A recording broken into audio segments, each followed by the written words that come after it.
ოკეი. ჩემს სკრინს ხედავთ ხო? თუ? ოკეი, მადლობა. მოკლედ დღევანდელი ჩვენი ლექციის თემა იქნება მონაცემების ვიზუალიზაცია და შემდეგ მონაცემების ვიზუალიზაციასთან ერთად მათი დამუშავება, შესწავლა და რაც პირველადი სურათის გამოტანა, სანამ გადავალთ მოდელირებაზე. ჩემ წინა ლექციებზეც ვთხოვდნენ ალბათ და ჩემ დროსაც სტატისტიკის ლექციაზეც ვთქვით, რომ ყველა ალგორითმს და კონკრეტულ პრობლემას სჭირდება შესაბამისი მიდგომა. და რაც კონკრეტული ალგორითმი მუშაობს კონკრეტული ტიპის მონაცემებზე, კონკრეტული ზოგიერთი ალგორითმს არანაირი პრეტენზია არ გააჩნია და მუშაობს როგორც ცარიელ missing value-ებზე, ასე რომ ვთქვათ, ცარიელი კოლონებზე, რომლებიც ზოგიერთი ალგორითმის ეს პრობლემაა და თუ ეგ პრობლემა რა გხდით, ისე მაგ ალგორითმს ვერ გამოიყენებთ. უშუალოდ სანამ მონაცემების ვიზუალიზაციაზე გადავალთ, მინდა რომ სიტყვით გითხრათ, სად შეგიძლიათ რომ ნახოთ მონაცემები. ამ პროექტში ან ისედაც შეიძლება დაგჭირდეთ სხვა ტიპის მონაცემები, თუ საქართველოში დაგჭირდებათ საქართველოში მონაცემები ისთვის არსებობს საქართველოს სტატისტიკის ეროვნული სამსახური, სადაც არის თითქმის ყველანაირი ეკონომიკური და მთავარი ქვეყნის დამახასიათებელი მეტრიკები ამ კონკრეტულ საიტზე. ეს არის GeoStat-G. შეხვავთ და მოკლედ თითქმის ბიზნეს სექტორიდან დაწყებული ტურიზმი, ფასების სტატისტიკა, ცხოვრების დონე და ასე შემდეგ. აი რასაც ტელევიზორში ხედავთ ხოლმე და გესმით, ძირითადად სტატისტიკის სამსახური არის მისი წარმოებელი. ანუ მაგალითად მოსახლეობა როგორ იცვლებოდა, აღწერის შედეგები, ასევე არის მოცემული რა პრინციპით არის ეს მონაცემები შეგროვებული და შეგიძლიათ რომ კონკრეტული სექტორის, აი მაგალითად ენერგეტიკაზე ან რაც მუნიციპალურ მონაცემებზე შეხვიდეთ და აი სოფლის მეურნეობაზე მაგალითად შეხვიდეთ და ნახოთ რა როგორ ხდება და Excel-ის სახით არის ხელმისაწვდომი ეს მონაცემები. აი რაღაც მეტამონაცემებიც არის მათ შორის. აი ეს უმუშევრობის დონეს დავაწევით, აქ ჩამოშლით და თვითონ გამოტანილიც არის მთავარი მაჩვენებელი, თუ უფრო დეტალურად გაინტერესებთ, აი ამ Excel-ს რო დავაწევით, გადმოვიწერთ და შეგიძლიათ რომ თქვენ თვითონ Python-ში დაამუშავოთ. შემდეგი ესე რომ ვთქვათ, შემდეგ ყველაზე მსხვილი მონაცემებსაც საქართველოს რეალობაში არის საქართველოს ეროვნული ბანკი. სტატისტიკისგან განსხვავებით, სტატი არის შემოკლებული ფორმა საქართველოს სტატისტიკის ბიურო, ეროვნული ბიუროს. აქ უფრო ესეთი არის ეკონომიკურ ფინანსური, უფრო ინფლაცია როგორია, გზავნილები როგორია და აი სტატისტიკის ველში როცა შეხვალთ, აქ დაგხვდებათ მოკლედ ნებისმიერი ტიპის სტატისტიკური მონაცემები და აქ ჩაწერთ, აი მაგალითად ფასების ინდექსი როგორია, დეპოზიტები ამ საქართველოს ყველა ბანკი რო აიღოთ, კონკრეტულ ბანკში ესე TBC-ში ან საქართველოს ბანკში რა წერია, რა ხდება, მაგას არ გაჩვენებს, იმიტომ რომ აგრეგირებულია, მაგრამ ზოგადად ბანკების დონეზე როგორია დეპოზიტების შესხები, გაცვლითი კურსები, საგარეო სექტორი და ასე შემდეგ, მოკლედ მაქსიმალურად ცალად არის მოცემული. ეს არის საქართველოს რეალობაზე. თუ რამე პროექტი გექნებათ გასაკეთებელი, ეს ორი საიტი არის ყველაზე ცნობილი. და შეგიძლიათ რომ ამით იხელმძღვანელოთ.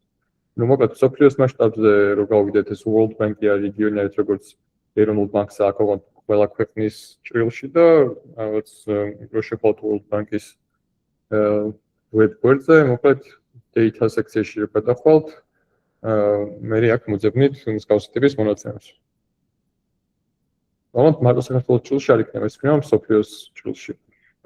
უხეშად რო ვთქვათ, აი სადღაც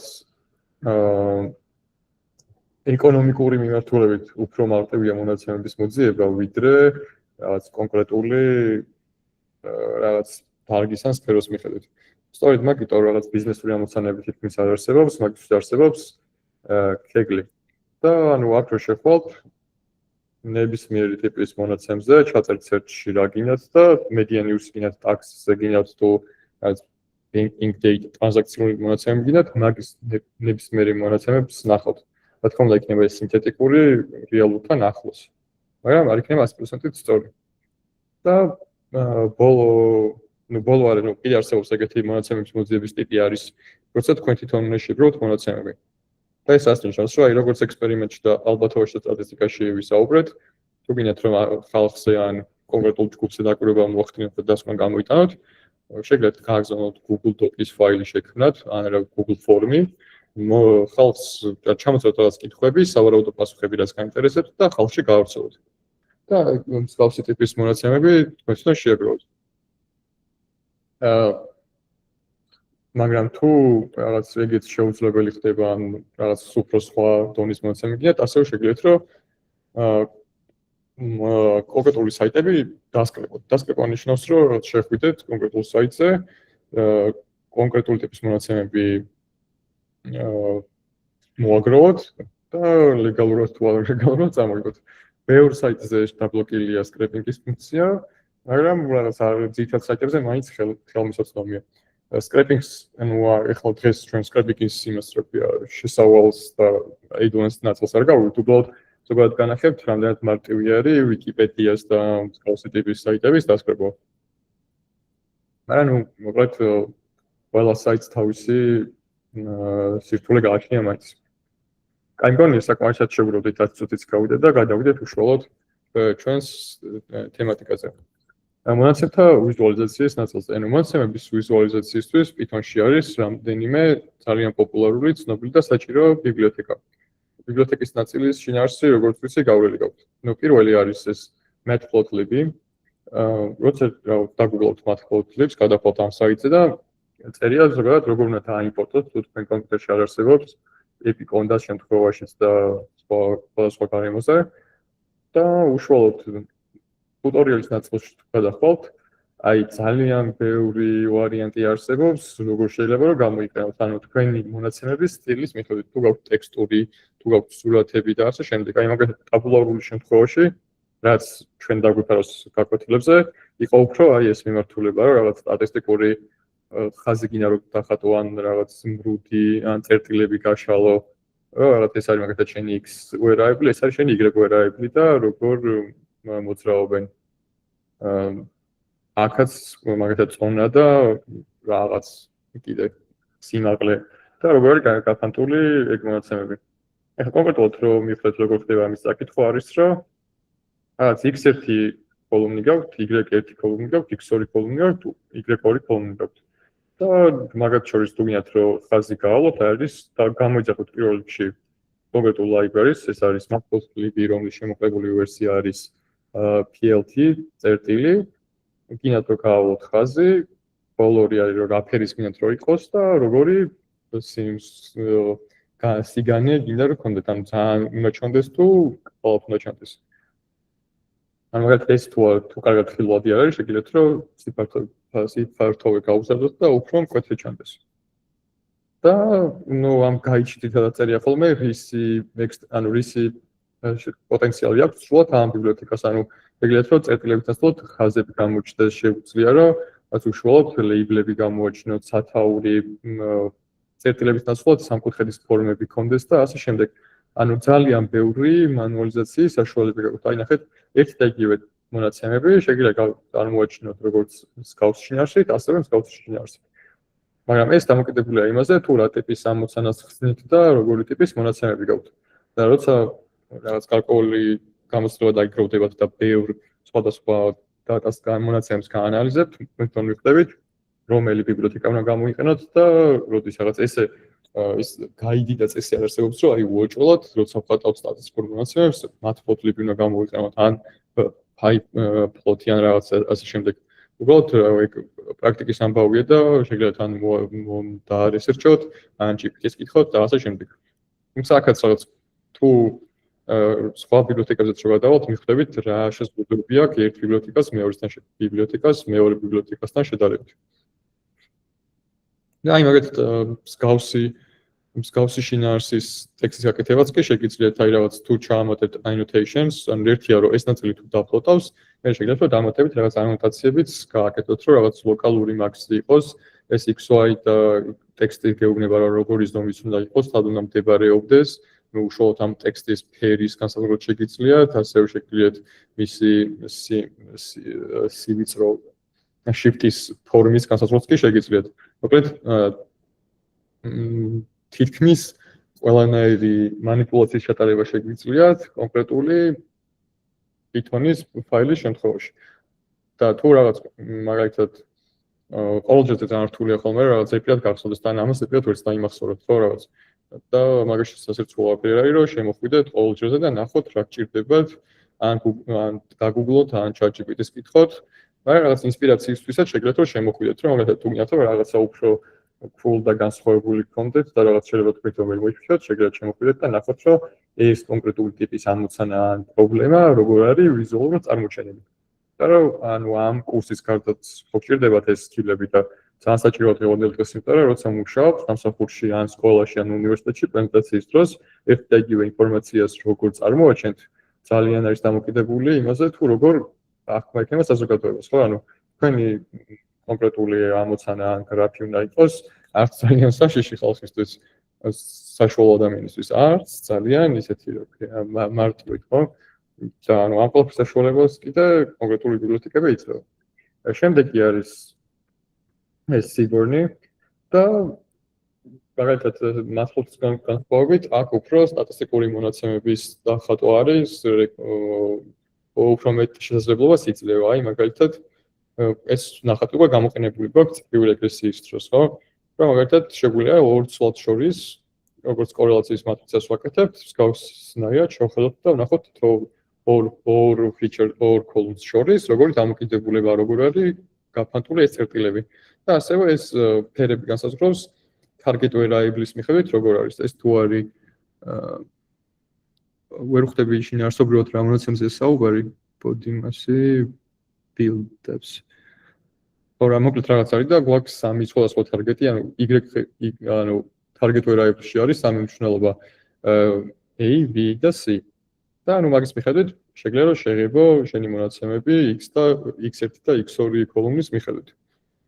როგორც Matplotlib-ში იყო აქაც ისე არის, რომ მაგალითად თუ გინდა რომ დაგრუპო როგორი Boxplot-ის შემთხვევაში როგორი ვიზუალები არსებობს. მაგალითად თუ გინდა რომ რაღაცა heatmap-ები გააკეთო, როგორია და ასე შემდეგ. მოკლედ ამაზე შეგიძლიათ რომ გაერთოთ და სხვადასხვა ინტერპრეტაცია მოუქცევთ თვითონ მონაცემს და რაღაც მარტო ერთი ვიზუალით არ იყოთ შემოფარგლული. ნუ ჩემი ყველაზე ფავორიტი ვიზუალიზაციის ბიბლიოთეკა არის ეს Plotly.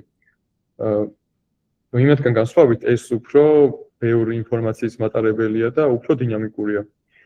დინამიკურობა იმას ნიშნავს, რომ მაგალითად როცა რაღაცას დაგხოთავთ და მიიტანთ ისარს, კონკრეტული რიცხვი შეგიძლიათ რომ მივხვდეთ რა როგორ არის, რა values შეესაბამება და ასე შემდეგ. მაშინ როცა Matplotlib და Seaborn უფრო სტატიკურია და არაფერი ისეთის უბრალოდ როგორც ნახატი, დაფრინკული ნახატი ეგრეა და ზემოდან რაღაც манипуляციის საშუალებას არ იძლევა.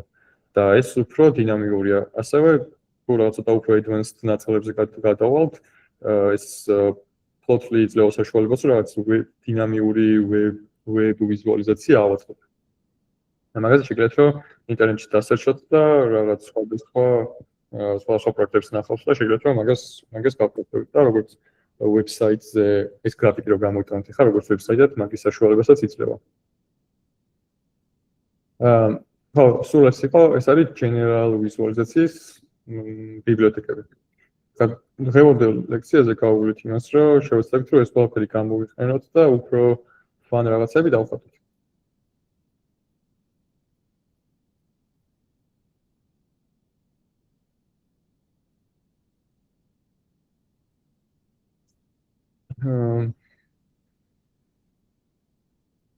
Poate magăsit egeti amოცანა გვაქვს, რომ ძალიან კი ვაქვს ეკონომიკის მიმართულება და general მეტრიკები. მოკლედ ეკონომიკაში საქმე პირველად უკეთ არის ვიდრე ბიზნესში, იმიტომ რომ ბიზნეს მონაცემების ესე open source დადება ძალიან რთულია რა. და მაგალითად გინდათ რომ ქვეყნების მიხედვით ძირითადი მონაცემები შეაგროვოთ რა, მაგალითად ინდოეთის, ჩინეთის და ასე შემდეგ, კონკრეტული წლის მიხედვით გაიგოთ რა არის საშუალო ასაკი, ფართობი, მოსახლეობის ზრდა, შემცირება და ასე შემდეგ. და რაღაც კონკრეტულ ერთი ვარიანტი არის რომ ესე და სკრინშოტოთ და ან ხელით ამოიწეროთ და გადააკოპიროთ Excel-ში, იმიტომ რომ აქ გადმოწერა პირდაპირ არ ხდება.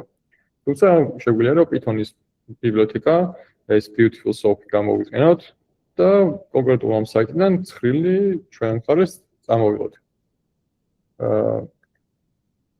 აჩა. ესე იგი იყოს ისევ. პირველ რიგში უნდა აიღოთ URL-ი არის ლინკი. რა ლინკზეც არის ხო, რომ მოძებნით კონკრეტულ კვირტზე გადახვალთ, ეს მნიშვნელოვანი არის, რომ სწორად თქვათ, ანუ ლინკს რომელსაც მოვაკოპიეთ და აკოპირებთ აქ, უნდა ასახავდეს სწორად, სადაც არის ეს მონაცემები განლაგებული. შემდეგ მოკლედ ეს request-ი არის ბიბლიოთეკა ასევე, რომელიც ეხმარებათ იმისთვის, რომ აი როგორც მე გადავედი, ხა დავაკლიკე და კონკრეტულ საიტზე შევედი, გადმოსაწერად ეგრე აკეთებს request, გადადის და ეს beautiful shop-ი უფრო ეს არის არსერია რა, რაღაც რო კონკრეტული საიტი და ინფორმაცია წამოიღოს. არსვა ესეთი ტერმინი არსებობს მონაცემების საიტიდან წამოღების. არაფერი ისეთი განსხვავებული არ არის. და ანუ ვეუბნებით ამ ჩვენ ბიბლიოთეკას, რომ წადით და მოძებნე ყველა H1 ეს ინფორმაცია. მაგას განახებთ ეგ რას ნიშნავს. და ანუ უკეთ მაგას როგორც კი მოაგროვებთ, მე ვეუბნებით, რომ ეს კოლუმნები გვინდა რომ წამოიღოს. პირველ რიგში განახებთ რა მოაქვს. ანუ ეს არის მთელი ის ვებსაიტი, რაც აი აქ წერია. და ასევე შეგიძლიათ რომ რამდენი რეკლამებია. მოკლედ პითონში რაც წამოიღო, იგივეა რაც აი აქ წერია. ნებისმიერ საიტზე რომ შეხვიდეთ და მარჯვენა ბილაკს დააჭიროთ და აი აქ ინსპექციაში გადახვიდეთ, დაინახავთ ესეთი ტიპის ჩანაწერს. ანუ ეს არის ვიზუალურად რა ჩანს, აი ამ ვიზუალის უკან არის ესეთი ტექსტები დაწერილი. და ნუ შეგიძლიათ რომ ამ ტექსტებიდან ამოარჩიოთ კონკრეტულად, რომ ყველაფერი საჭირო არ არის რა, მაგალითად აი რომ როდესაც მაუსზე რო გადავდივარ, კონკრეტულ სელექტს აკეთებს, ანუ რა ნაწილს ფარავს ვებსაიტისას. და რადგან ჩვენ გვინდა რომ ეს კონკრეტული საიტი, ეს თეიბლი წამოვიღოთ, მოკლედ გვჭირდება მარტო ის ნაწილი, რომელიც რაღაც H1-ით არის. და მოკლედ ეს SOAP-ი წამოიღებს, დაასკრეპავს ჩვენს მონაცემებს და მე ვეთქვით, რომ მოკლედ პანდასის საშუალებით წავიკითხავთ ამ HTML-ს და ამოვიღებთ მთავარ კოლუმნებს რაღაც ქვეყანა, პოპულაცია და წლიური change მაგალითად. ეს display არ გვიყვარს. ვარფერი განსაკუთრებული ეს არ წერია რა ქვია, ყველაზე კლასიკური, ამას უეჭველი აქამდე ამ ყველაფერს გაიგეთ. თუ ეს რაღაცები არ იცით, შეგიძლიათ რომ გადახვიდეთ საწყის Python-ის ლექციებზე და ჯერ ის ლექციები ნახოთ და მე ამ ლექციაზე გადმოხვიდეთ. და მაგალითად, თუმცა რამდენი ქვეყანა ვნახოთ? სულ გვაქვს 233 ქვეყანა, 3 კოლუმნი გვაქვს. კოლუმნების რაოდენობის გაზრდა შეგვიძლია იმის მიხედვით, თუ ამსკავთ შევ. თუ რომელი სვეტები გვაინტერესებს. და რაც მაგალითად თუ გვინდა საქართველოს ვნახოთ,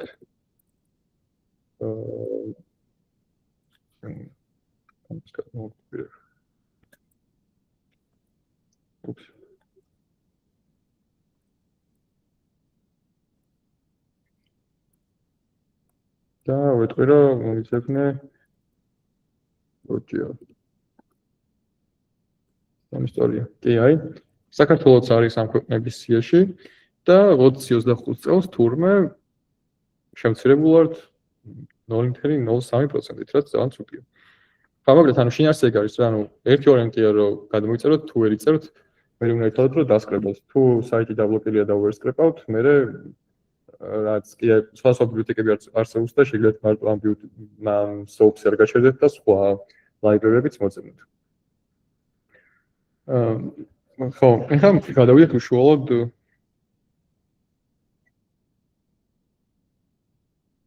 ეს ფლოტლიზე გამოვჩა რაღაც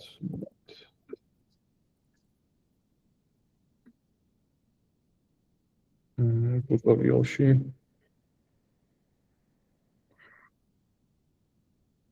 ახლა აქ ტუტორიალში როგორც კი გადავხვალთ, აქ ძალიან ცვლად წერია კონკრეტული მონაცემების მიხედვით, როგორ შეგიძლიათ ტუტორიალში გადავხვალთ, კონკრეტული მონაცემის ტიპის მიხედვით, როგორ შეგიძლიათ რომ გააკეთოთ ანალიტიკა, მაგალითად ეს ნაწილი გავიარეთ, ასევე ეს ვიზუალები არსებობს, მაგრამ ეს იმიჯია ყველაზე საინტერესო. ეხლა ამ ეტაპზე არ გჭირდებათ, მაგრამ როგორც კი გადავხვალთ ვიჟენის ამოცანებზე, იქ ყოველი task-ი უფრო სურათებზე დადის.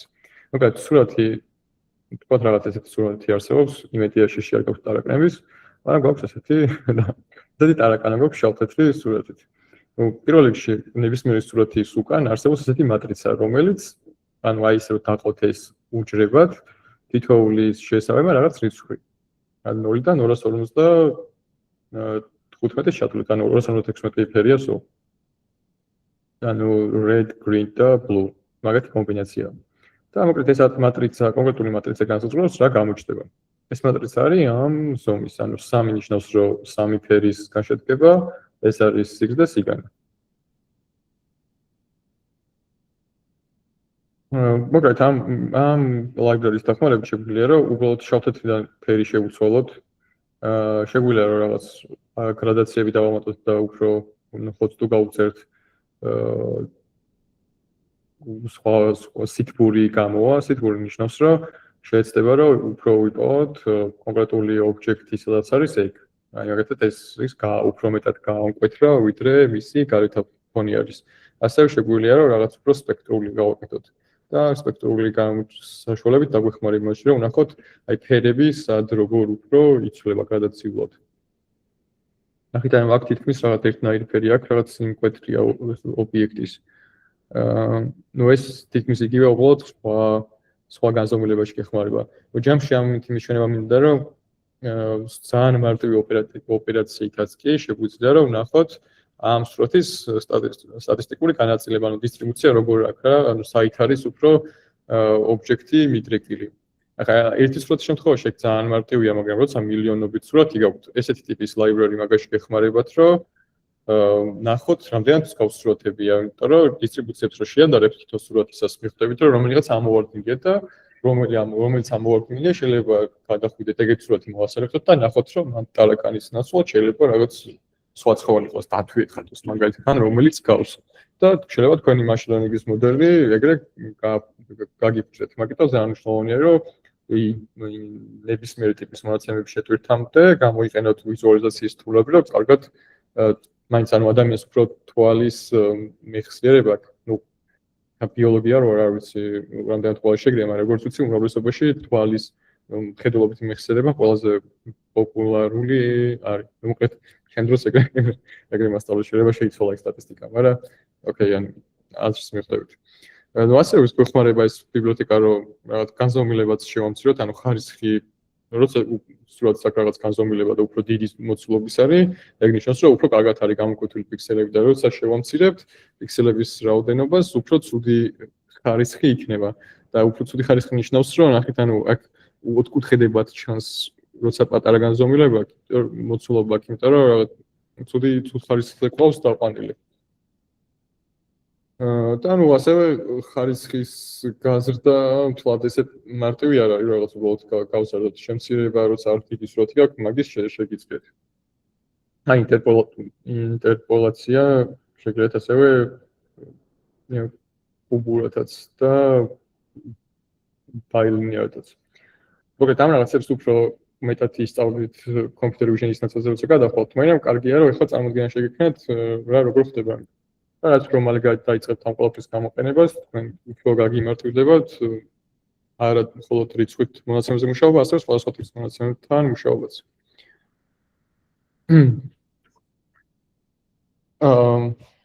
მოკლედ გავიარეთ უშუალოდ იმიჯებზე რა ხდება ზედაპირულად. ეხლა გადავიდეთ ტექსტურ ნაწილზე. მოკლედ ესეთი საიტი არსებობს, სადაც შეგიძლია შეხვიდეთ და ნახოთ Game of Thrones-ი გონი ყველა მიცით. პროგრამ ძალიან ბევრი რეკლამებია. და მოკლედ ესეთი საიტი არსებობს, სადაც შეგიძლიათ ნახოთ, რომ Game of Thrones-ში პერსონაჟები როგორ კვდებიან სეზონების მიხედვით. აი ეს პირველი სეზონი თუ არის, ანუ ვინ როცა გამოჩნდება კონკრეტული პერსონაჟი, მაგ პერსონაჟს როგორი დასასრული აქვს რა, ანუ ამგონი Game of Thrones-ი ყველა მიცით. თუ ყველა მარიცით, მოკლედ უოჭველი, უყურეთ ძალიან კარგი სერიალი. და მოკლედ ეს გენერალ იდეაზე დავრჩეთ, თითო პერსონაჟი და Game of Thrones-ი ძალიან გამორჩეული სერიალია მაგრამ იმიტომ რომ ბევრნაირი პერსონაჟები არსებობს და მოკლედ თითო სეზონში თავისი პერსონაჟები გამოდიან, ზოგი ქრება, ზოგი წყდება. და ესეთი არსებობს რა ქვია სტატია, რომელიც დეტალურად აღწერს ამ სიკვდილიანობას. ჩვენ შეგვიძლია რომ Python-ის საშუალებით ძალიან მარტივი ანალიზი ჩავატაროთ და ვნახოთ ეს კონკრეტული ხალხი როგორ კვდება. ამისთვის გამოვიყენოთ ორი ვარიანტი არის რა, ერთი არის რომ მთელი საიტი დავაკოპიროთ და მე გავწმინდოთ, იმიტომ რომ ამას რომ დავაკოპირებთ Ctrl+A ხო, მთელი data რომ დავაკოპიროთ, ან შესთავთ ნააკოპიროთ და იქ ძალიან შემოტევადია. რადგან ადამიანების არმაცები ვარ და ცხოვრების გამარტივება ვარ ჩვენი მთავარი ამოცანა, მოკლედ Ctrl+A-ს რომ დავაწევთ და წაიღებთ, ძალიან ბევრი არასაჭირო ინფორმაცია გამოყვება და მე მაგის დასუფთავება რთულია. სწორედ ამიტომ ანალოგიურად შეგვიძლია რომ გამოვიძახოთ ისევ იგივე ბიბლიოთეკა და ეს ტექსტი წამოვიღოთ ჩვენ ხარეს. ამ აქ რაც წერია ChatGPT-ს მივეციე ჩემი მთავარი სკრიპტი და პრომპტი გავუწერე რომ უფრო ახსნადი ყოფილიყო რა როგორ ხდება. ამ კოდს რომელსაც ავტორ თავმე შეგიძლიათ რომ as line by line გადავყვეთ სახში და უფრო გასაგები იქნება ყველაფერი. და ხარ რომ წავყვეთ ძალიან ბევრ დროს დავკარგავთ საერთოდ თვითონაც რომ გადავყვეთ. დავრანავ ამ კოდს და უფრო შინაარს გავყვეთ. მოკლედ ანალოგიურად როგორც წინაზე გავწერეთ პირველ რიგში სწორად უნდა გავწეროთ ჩვენი URL-ი.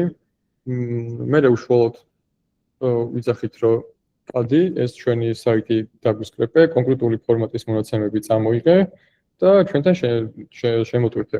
აქ ერთ-ერთი ჩარევა ის მოვახდინე მანუალურად, რომ სერიების მაგალითად თითო სეზონი რამდენი სერიანია, ეგ ინფორმაცია არ ეწერა და ისე ხელით არის გაწერილი. და მოკლედ ჩვენი ამოცანა არის ის, რომ ნახოთ რომელიმე სერიალი უფრო მეტად რომელიმე სერიალში უფრო მეტი უფრო მეტი პერსონაჟი ხوار მოკლედ ესე რომ ვთქვათ რა.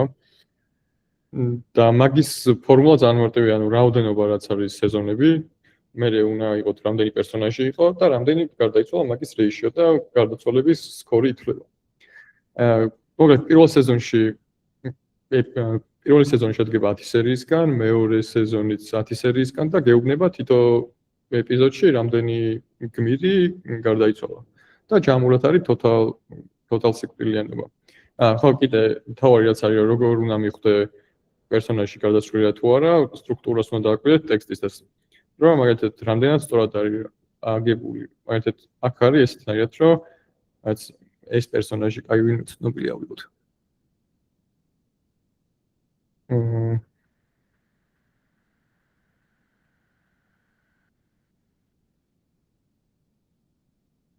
აი თქვათ რა ვისყოს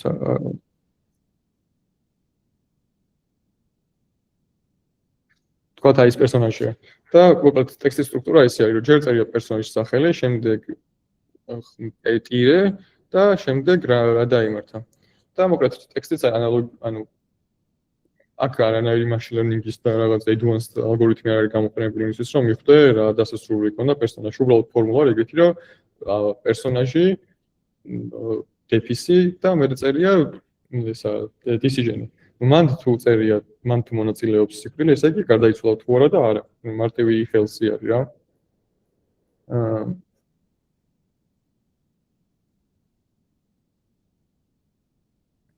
და ანუ მე ეს ყველაფერი რო გადააქციო ტაბულარულ მონაცემად. ის ცოტა ჩამოვწიოთ.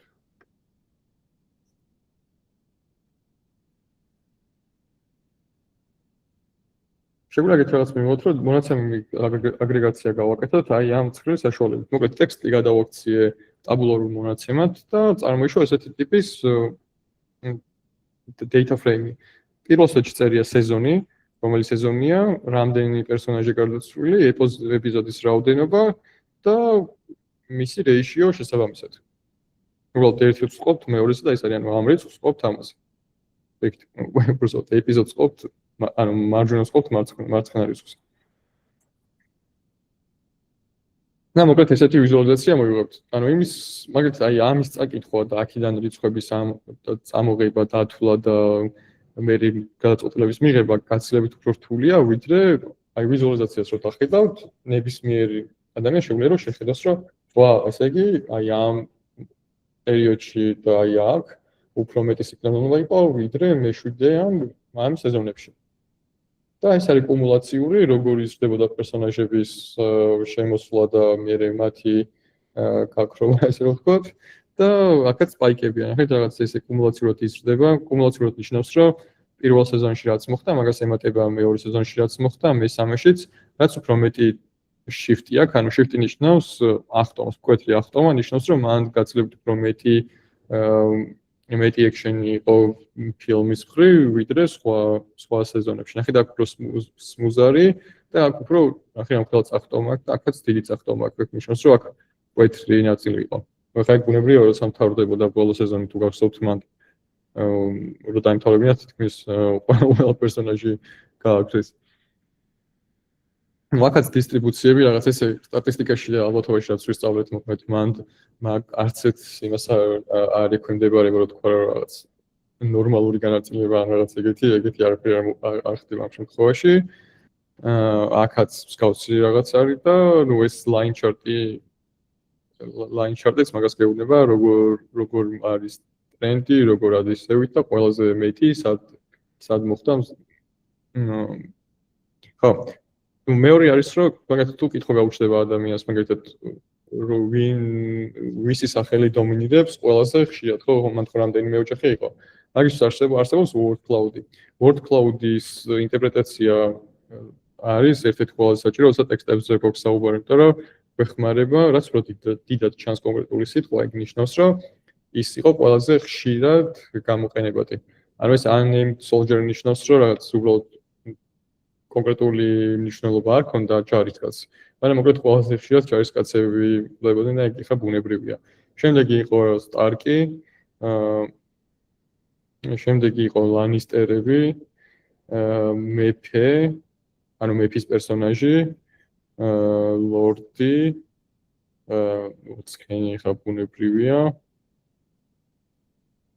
ბოლტონი და ხო მოკლედ ანუ საინტერესო რაღაც არის. ნუ ეხა ეს ძალიან პატარა მოცულობის მონაცემია, მაგრამ წარმოიდგინეთ, როცა გითხულობთ, აი დიდი წიგნი რო აიღოთ, მაგალითად ჰარი პოტერი ან ბეჭდების ბრძანებელი, რომელიც რამდენიმე ტომიც არის, ხო?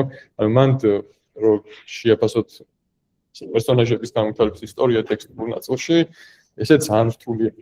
და თუ გამიყენებთ ან word clouds ან მსგავსი ტიპის big picture-ს ვეძახით ამას, რაც ეს big picture ნიშნავს, რომ უხეში აგრეგაცია, რომელიც ზედაპირულ შინაარსს გამოგატანებს მარტივად. მაგაში მოკლედ ძალიან გეხმარებათ. აი ხა უშუალოდ კოდს რო გადავხედოთ. ნუ აქ ვეცადე რომ თითოეული გრაფიკის შინაარსი GPT-ს დახმარებით ამიხსნა რატო არის გამოსაყენებელი, როგორ მუშაობს და რა შემთხვევაში არის გამოყენებადი. და ხო, ანუ აქაც გამოყენებული არის კლასიკური ვიზუალიზაციის ალგორითმები და ეს ბიბლიოთეკა და აი მაგათ word cloud-ის შემთხვევაში word cloud-ი არის ეს სიტყვების cloud-ი. განსაზღვრული მაქვს მოკლედ რამხელა უნდა იყოს სიგრძე, სიგანე, სურათის, როგორი ასოებით უნდა იყოს, ფერების გრადაცია საიდან სადამდე უნდა ხდებოდეს, scaling-ი როგორ უნდა იყოს, ყველაზე პატარა მონაცემი ან რაც ყველაზე ნაკლებად არის გამოყენებული ეგ რა ზომის უნდა იყოს, ყველაზე დიდი სიტყვა რა ზომის უნდა იყოს, ანუ ყველაზე პოპულარული რაც იქნება. აი ამას თუ შეცვლით ესე 2-ს და აქ დაწერთ 200-ს, ეს უკვე ძალიან გაზრდის word clouds და უფრო ისეთი იქნება. წესით უნდა დაპარტარებული იყო და ალბათ წინ აღარ მოსვი ხარ როგორი იყო და ყველაზე დიდი მოკლედ უფრო დიდად იქნებოდა წარმოჩენილი ყველაზე პოპულარული კატეგორია. ხო, მოკლედ ეს არის, მაგრამ ერთი ნაწილი არის რომ რაღაცებს დახატავთ და მეორე არის რომ შინაარსი და ამის საკითხიც უნდა გესმოდეთ. და რაც უფრო კარგი ვიზუალიზაციის მეთოდს გამოიყენებთ, თვითონ გრაფიკი დაგეხმარებათ, რომ პასუხი გაცეს იმ კითხვას, რასაც დავუსვათ. არა უბრალოდ მარტო ხატვაც არ არის, თეორია რო ვიცოდეთ რა მოცანას ჭრით და რისთვის გჭირდებათ. მოკლედ ეს არის ორი ძირითადი ტიპის დატაზე გავაკეთეთ, ერთი იყო სურათებზე რაც განახეთ და ეს არის ტექსტები რაც არის, მაგრამ ახლა გადავალ ყველაზე პოპულარული რაც არის ყოველდღიურ ცხოვრებაში, ტაბულარულ მონაცემებზე გადავალ. მანამდე რამე კითხვა თუ გაქვთ, შემიძლია რომ გავუცე პასუხი.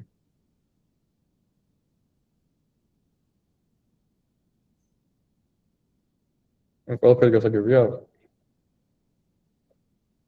დიახ. ოკეი, მადლობა. მოკლედ, ეხლა გადავიდეთ დავუბრუნდეთ ჩვენ ტაბულარულ მონაცემებს, რადგანაც ეხლა სილაბუსის მიხედვით კლასიკური machine learning-ის ალგორითმებზე ხართ და შევეცადოთ, რომ მონაცემები გავასხვავთ, სხვადასხვა მხრივ შევხედოთ და მერე შევეცადოთ, რომ მანქანური სწავლების ალგორითმზე გადავიდეთ. ყველაზე ისეთი ბიზნეს ამოცანა ბევრი ვიქნე მოკლედ როგორ უნდა ამერჩიო ბიზნეს ამოცანა ისეთი რომ ყველასთვის ყოფილი იყო გასაგები და უცხო არავისთვის. მოკლედ გამოვიყენოთ ნიუ-იორკის ტაქსის ფასების prediction. პირველზე როცა შევხვდით სანამ მონაცემებზე გადახვალთ აი ამ სექციაში არის data. აქ არის პოპულარული კოდები, აქ არის overview. კოდს უნდა წაიკითხოთ ეს რომ გაიგოთ რა ხდება, ანუ რაზე არის მონაცემები, რა არის მისი evaluation-ის მეტრიკა, ანუ ამაზე მახსოვს რომ ბევრი ვილაპარაკეთ ტკბილ რეგრესიის დროს და დროს არ დავკარგავ, მაგრამ მოკლედ ჩვენი მოდელი წარმატებული იქნება თუ არა, საზომი მეტრიკა იქნება ეს ჩვენი root mean square error. Так, ესეთ კიდე უნდა ეწეროს რაც უნდა ეწეროს აქ კიდე უშუალოდ მონაცემებიც უნდა ჩანდეს აქ data სექციაში. მაგრამ საკმაოდ დიდი ზომის data ეს ნიშნავს, რომ ნიუ-იორკში რა ტაქსების გამოვზახიათ, რაღაც კონკრეტული კომპანია არ არის, ალბათ Uber-ის data იქნება, რაღაც სხვა პოპულარული, ალბათ Uber-ი. გამოძახება და ფასები როგორ არის ერთმანეთთან დამოკიდებული მსგავს ტიპის მონაცემებიც არის აქ. სულ ჯამში არის 55 მილიონი ჩანაწერი, მთელი ზომა მონაცემების არის თითქმის 6 გიგაბაიტი, რაც საკმაოდ დიდი ზომის მონაცემები. კეგლიდან არსებობს ორი მიდგომა მონაცემების ჩამოწერის. ერთი არის, რომ აი ესე გადმოწეროთ და დააჭიროთ, მაგრამ ზოგ შემთხვევაში ეს მონაცემი რადგანაც დიდია და ამ შემთხვევაში დიდია, არსებობს მეორე გზა. შედიხართ აქ და უშუალოდ ვთქვით, რომ API-ის საშუალებით გადმოწერთ, ანუ უშუალოდ საიტს დაუკავშირდეთ ლოკალური თქვენი კომპიუტერიდან და იქნებ გადმოიწეროთ.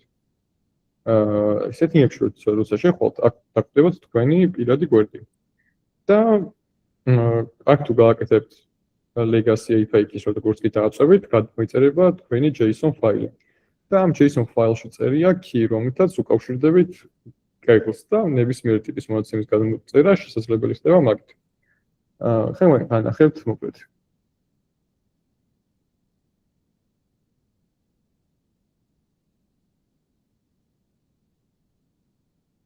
აქაც გავუსვათ, ანუ წერთ URL-ს, სად არის რომელ ლინკზე მდებარეობს თქვენი მონაცემები, უწერთ ასევე კონკრეტული ფაილის დასახელებას, რა მონაცემებზე არის საუბარი, კოლუმნი, აქ იმის გამო დიდი მონაცემებია და საჩვენებლად მინდა უბრალოდ 1 მილიონი rows შეზღუდვა მაქვს დაწესებული, მაგრამ შეგიძლიათ ეს წაშალოთ და მთელ მონაცემს გადმოიწერს. და მე უშუალოდ ჩანკებად გადმოწერა ნიშნავს იმას, რომ ესე მთელი 55 მილიონი მონაცემის ერთდროულად გადმოწერას როცა იწყებთ, ძალიან რთულია კომპიუტერის უსწრო, ძალიან დიდი დატვირთვა ხდება განსაკუთრებით შემთხვევაში, თუ სუსტი კომპიუტერი გაქვთ, მაგიტომ ჩანკებად გადმოწერა ნიშნავს, რომ წერით ამ მონაცემებს 100-ად. და უფრო პატარა ზომის არის და პროცესი გაცილებით მარტივად ხდება და სწრაფად. და მოკლედ როგორც კი ამ კოდს დარანავთ, მიიღებთ ესეთი ტიპის მონაცემებს. გაქვთ ესე იგი გზავრობის საფასური, დრო, როდის გამოიძახეს კი არა პიკაპი, როდის ჩაისვამ გზავრი, ხო, ეგ date გაქვთ, ასევე იცით ლოკაცია, ანუ რომელი წერტილიდან მოხდა გზავრის აყვანა, რომელ ლოკაციაზე ჩამოსვეს და რამდენი გზავრი იყო ამ შეკვეთის დროს. და მოკლედ ჩვენი ამოცანა მდგომარეობს იმაში, რომ შევაფასოთ ყველა ამოცანა შემოსანა იყო, მაგრამ მგონი თითო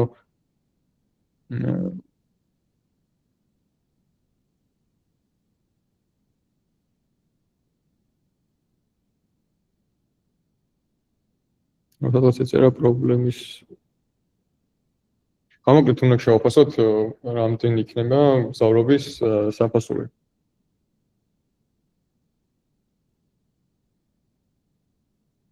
ამ ფაილს როცა გაგიხსენებთ, ეს ფაილი შედგება მოკლედ 4 ნაწილისგან. პირველი არის მონაცემის გადმოწერა და გადმოიწერთ. მეორე არის და მოკლედ ეცადეთ რომ ეს რო არ წაშალოთ აქ, ან რო შეგიძლიათ რომ 2 მილიონზე ან 10 მილიონზე გქნათ, იმიტომ რომ 55 მილიონის მონაცემების დამუშავებას კიდევ სხვა ტიპის ცოდნა ჭირდება და მარტო პანდასით მისი დამუშავება მთლად მარტივი არ არის. მარტივზე და რთულზე არ არის. პროცესი ერთად იგივეა, უბრალოდ კომპიუტერისთვის იქნება მძიმე. და კომპიუტერის computing power-ი რო უფრო დავზოგოთ, მაგიტო ჯობია რაღაც კონკრეტულ სემპლზე იმუშაოთ. ან შეგიძლიათ რომ რაღაც პანდასის ნაცვლად PySpark-ი ან რაღაც გამოიყენოთ, მაგრამ ეგ კიდე გართულება არის იმის, რა ქვია, კონკრეტულ ამოცანაზე მუშაობთ. ამიტომ მარტივად მივდექით ჯერ სემპლურ დატაზე იმუშავეთ და მერე შეიძლება რომ მინიმალურად გაზარდოთ მოცულობები.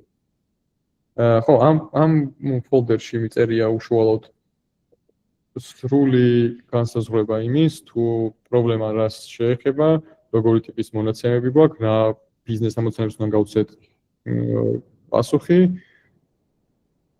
მაგალითად რა ფაქტორები ახდენს დიდ გავლენას ტაქსის ფასზე, საკმარისად კარგი accuracy როგორ შევაფასოთ, feature-ების description-ი, target variable-ი. მოკლედ ამ problem statement folders როგორც კი notebooks როგორც კი გახსნით, აქ წერია მაქსიმალურად ამომწურავი ინფორმაცია თითოეულ მეტრიკაზე, მიუხედავად იმისა, რომ root mean square error-ი არის ქეგლზე აღებული, სხვა evaluation მეტრიკებიც მაქვს აღებული და შეგიძლიათ რომ კიდევ ერთხელ გაიხსენოთ და დაუბრუნდეთ ძველ მასალებს.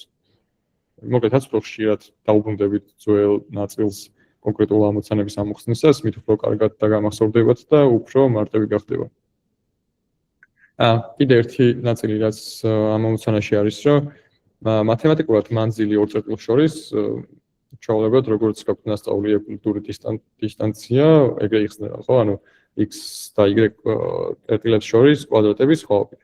და ამ შემთხვევაში, როცა გეოგრაფიაზეა საუბარი და დიდ ტერიტორიაზეა საუბარი, ნიუ-იორკი არის საკმაოდ დიდი ზომის ქალაქი. და უკვე ორ წერტილს შორის მანძილი ეკვილიბრიური დისტანციით რო დათვალოთ, სწორი არ არის, იმიტომ რომ ორ წერტილს შორის მანძილი უკვე სწორი ხაზი აღარ არის. გეოგრაფიის პრინციპიდან გამომდინარე, უფრო curve ხდება და მაგ შემთხვევაში გამოითვლიან ახალი მეტრიკით. და ეს მეტრიკა შეგიძლიათ მოკლედ ამ შემთხვევაში უბრალოდ, მაგრამ შეგიძლიათ რომ როცა გაიგებთ ამოცანა როგორ მუშაობს ეკვილიბრიულ დისტანციაზე, უბრალოდ ორ წერტილს შორის დათვლის ფორმულა არის ეს, ანუ ოდნავ განსხვავებულია. მაგრამ კიდევ ერთხელ ვიძახი, ეს უფრო გამოიყენება ორ დიდ წერტილს შორის მანძილის დასათვალად.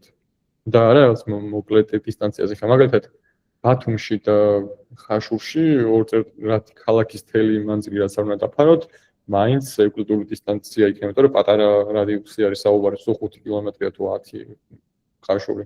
შეიძლება არ არის, მაგრამ მოკლედ ეგრე რო შევაფასოთ ეგრეა და ნიუ-იორკი კიდე გაცილებით დიდი სკეილის არის და უკვე მანძილი რო უფრო ზუსტი იყოს, ამ ფორმულებს იხენებენ. მანჰეტენის დისტანცია ორ წერტილს შორის, მოკლედ მანჰეტენის არქიტექტურიდან გამომდინარეობს და ეკვილიბრიური დისტანციისგან განსხვავებით ეს არის, რომ მოკლედ მანჰეტენი არის აგებული დაპროექტებულია ისე, რომ კვადრატული მართკუთხედის ფორმის არის. ან ნებისმიერ წერტილიდან რო დაიწყოთ მისვლა, როგორც არ უნდა წავიდეთ მეორე წერტილამდე, ერთი და იგივე მანძილის გავლა მოგწევთ, ან მართკუთხედის პრინციპიდან გამომდინარე. და მაგიტო შემოიღეს მანჰეტენის distance. ნუ აქ კიდე ჩამოწერილი მაქვს რას, რომელი დადებითი და უარყოფითი მხარეები აქვს და მოკლედ ნებისმიერ კითხვას გაგიჩნდებათ, ეცადეთ ხოლმე რომ თქვენით არის ერჩოთ. და ეცადეთ ხოლმე რომ შეაფასოთ ეს კონკრეტული მანძილი რა შემთხვევაში მუშაობს, რა შემთხვევაში არ მუშაობს, რომ რაღაც ამ ამოცანას მარტო იმიტომ ხო ახსნით, რომ უბრალოდ run next დააჭიროთ. ან ცხოვრების ოლოთას ძალიან დაგეხმარებათ. და უშუალოდ შეიძლება გასაუბრებაზეც აღმოჩნდეთ Bolt-ზე ან Uber-ის ტექ კომპანიების გასაუბრებაზე და მსგავსი ცოდნა ჩემი აზრით ძალიან დაგეხმარებათ. ხო, ეს არის უშუალოდ roadmap-ი, როგორ მაქვს ბიბლიოთეკები შედგენილი, რომ მაგზეც გავყვეთ, რომ პირველი არის data-ის გაანალიზება, მეორე არის feature engineering-ი, რომ მოდელირების ნაწილისთვის უფრო გასაგები იყოს. ვეცდები რომ ეს ნაწილი უფრო დავსკიფო, და მთავარი ნაწილი მაინც დღევანდელი ტოპიკთან მონაცემის ანალიზი არის. და ხო, სხვა მეტი არაფერი ისეთი. იმის გამო რომ ფასზე გვაქვს საუბარი და target ვერ აიგვით უფასია, თქვენი აზრით ეს კატეგორია ანუ რეგრესია თუ კლასიფიკაცია?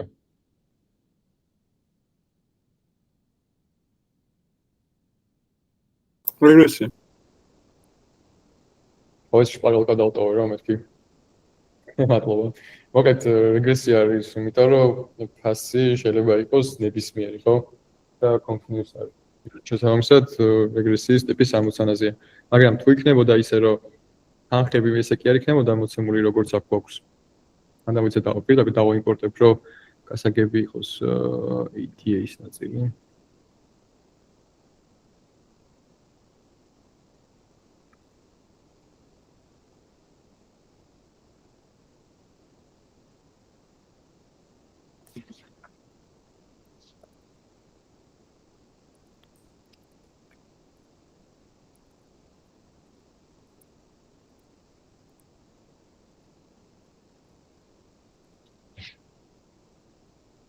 ხო, აი ნახეთ, ნებისმიერი მნიშვნელობა შეიძლება მიიღოს. აქ არის დამგოლებული კიდე ის თანხა, მაგრამ შეიძლება იყოს რაღაც 9.1, 9.2, ეს ალბათ დოლარშია, ეგეც არ ვიცი რა ვალუტაშია, მაგრამ არ აქვს მნიშვნელობა მაგას. შეიძლება იყოს რაღაც 0.0 ვერ იქნება ალბათ, 0 დაკანცელების შემთხვევაში იქნება ალბათ და მაქსიმუმიც არ აქვს, იმიტომ რომ ტაქსის გამოძახების პარამეტრი ძირითადად მანძილზე და დროზე არის დამოკიდებული. და ეგ შეიძლება რომ ნიუ-იორკის მასშტაბს გავითვალოს და პიკისაც თბილისში შემოსდებით რავი 50 ლარზე დასულა ძალიან პატარა მანძილზე მისვლა და ნიუ-იორკში ალბათ გაცილებით ისე შეიქნება. ხო, ოკეი, უშუალოდ მეტი თეორიული შინაარსი მეტი არ აქვს. და ხო, ეს პარამეტრებიც აქ რატომაც მაგ ეს ევალუციის მეტრიკები არის ის რომ ისე თქვენთვის რომ გადაიმეოროთ რაც უკვე linear regressive დროს გამოვიყენეთ, რა შემთხვევაში გამოვიყენება და business value, როცა ფული არის target, ანუ მაგათ შემთხვევაში თუ ვაპრედიქტებთ ფულს რამდენი იქნება საშუალო ან შემდეგი შეკვეთა ან კონკრეტული პარამეტრის შეკვეთის ფასი, business value არის ფულზე დამოკიდებული და მაგ დროს მეტრიკა შეიძლება სხვა იყოს, მაგალითად თუ იქნებოდა შეკვეთის შესრულების დრო, მაგ დროს შეიძლება სხვა იყოს და ასე შემდეგ. ამგვარად ეგეც გაითვალისწინეთ. ნუ აქ შევეცადე რომ მაქსიმალურად ბევრი თეორია დამეწერა. კარგი, ხა გადავიდეთ ETA-ის ნაწილზე. ამგვარი შესაძლოა გვინდა თუ არ გვინდა.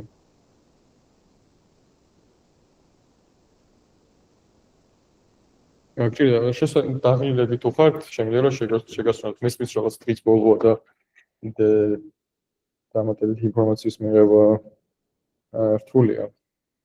აი როგორ ვცნობ თავს შეგავაგრძელოთ თუ შევისვენოთ? თქვენ დაღლილები ხართ? მე არ ვარ და შემიძლია რომ გავაგრძელო. ავიცი მაშინ გავაგრძელოთ. ვერტია. აი სხვები რას ფიქრობენ? ნუ ჩატში არაფერი წერე. კაი, გავაგრძელოთ მოკლედ და.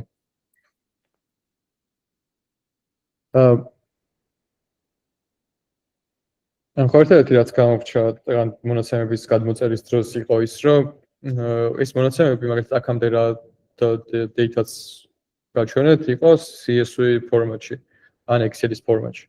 ეხლა იმის გამო რომ მონაცემები უფრო 1 მილიონიც არ არის CSV-ისთვის და Excel-ისთვის პრობლემა. მაგრამ როცა მაგალითად 2, 3 ან რაღაც 10 მილიონი არის, მაგ შემთხვევაში ჯობია ხოლმე რომ ისეთი მონაცემთა ისეთი ფაილური სისტემა გამოვიყენოთ, რომელიც დიდი მონაცემებისთვის არის ხელსაყრელი. ან მაგალითად ეხლა თველი მონაცემები რო გადმომეწერა 55 მილიონივე, მაგ შემთხვევაში კარგი იქნება თუ პარკეტში დავასევებდი. ანუ როგორც CSV არის ფორმატი ცხრილის, მოკლედ ეს პარკეტიც იგივეა. უბრალოდ ამ შემთხვევაში გამოიყენება დიდი მოცემის მოცულობისთვის და სხვა მეტი არაფერი. ხო, მოკლედ ამ ზომის მონაცემია, პერიოდები არის გამოძახებები გვაქვს 2009 წლიდან, ყველაზე გვიანი არის 2015 წლამდე, ნუ იმის გამო რომ 1 მილიონია ბუნებრივია რომ ძალიან ბევრი მონაცემი აკლია და შეიძლება სინამდვილეში იყოს 2022 წლამდე ან რაღაც ეგეთი, მაგრამ იმის გამო რომ 1 მილიონი გვაქვს მარტო გადმოწერილი, სულ ეს არის რაც მოხდა. შინაარსი გავიარეთ, რაც მოკლედ სემპლის მუღამი აქ არის ის, რომ თუ გინდათ რომ რანდომზე დაბეჭდოთ, მაგალითად DFT გეუბნებათ იმას, რომ პირველი 10 data frame-ი რა არის. ზოგადად ჩემი ფავორიტი არის ხოლმე ეს სემპლს ვიყენებ, იმიტომ რომ როცა რანდომზე რანდომით ბეჭდავს code-ს, მაგალითად ეს პირველი ეს დაბეჭდა, მაშინ როცა head-ი მიყვება და პირველ 10 წერს. და თუ დაწერთ DFT-ს ეს იქნება ბოლო 10. Samples რაღაც range აქვს, საიდანაც რანდომულად. Range ეს არის რანდომის კიდე რომ ანუ რანდომზე წავა და მოაჩენს წამიღებს 10 ცალს. თუ გინდათ რომ რაღაც 5 ცალი დაბეჭდოთ, რანდომ 5 ამოარჩევს. თუ გინდათ რომ 15 დაბეჭდოთ, რანდომ 15 ცალს ამოიღებს. და ყოველ გადაღების ინდექსის range აი მაგას მილიონიდან 2 მილიონამდე. თუ ეგ აჭირდება თვითონაც. ანუ სწორად თუ აი თუ არ ქონია, აი random state-იც აქვს რომ მაგალითად სულ random state-ი თქვათ არის 15-12 რომ სულ და იგივე აი ახეთ ანუ თუ random state-ს გარშე გავუშვებთ ყოველ თავიდან გაშვებაზე შეიძლება ხო აი ნახე ამის გარშე გავუშვებთ დავაბილეთ აი ანუ вообще სხვა ინდექსები ამოიღო და აქ კიდე სულ და იგივე ინდექსია რა რამდენჯერაც რომ გავუშვა აქ კიდე იცვლება სულ და range-იც ვნახოთ აბა როცა დააწვევით tabs, ანუ როცა შეხოთ ფუნქციაში და დააწვევით tabs, ფაილობით და უეჭველად ჩამოყრის იმას, რა ქვია, რეები აქვს. ინდექსის იგნორიც აქვს, შეცვალს აქვს, weight-იც აქვს, ანუ როგორ გინდა რო ქნას. და range-ი ვთქვით, ხო?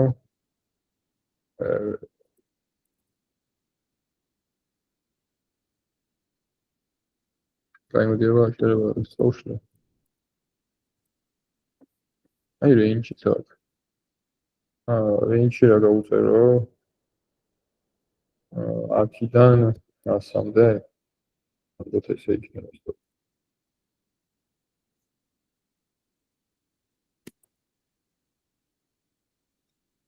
შენ ვიცი. ფუნქცია არის როგორ გუშავს. კიდევ ერთი bracket ხო? როგორ? კიდევ ერთი bracket უნდა ქონდეს ბოლოს ხო? კი.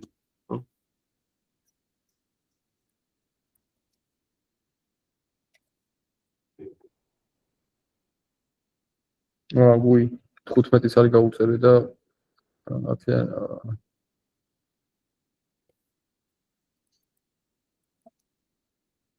ვარც მოკლედ სინტაქსური ერორი ნუ დაუგუგლო და ვნახო ანუ GPT-ს ანუ მოკლედ range-ი აქ ფაქცია სინტაქსურად არასწორად მიწერია interruption please enter value for interruption any no არა any რო ავიღო რომელი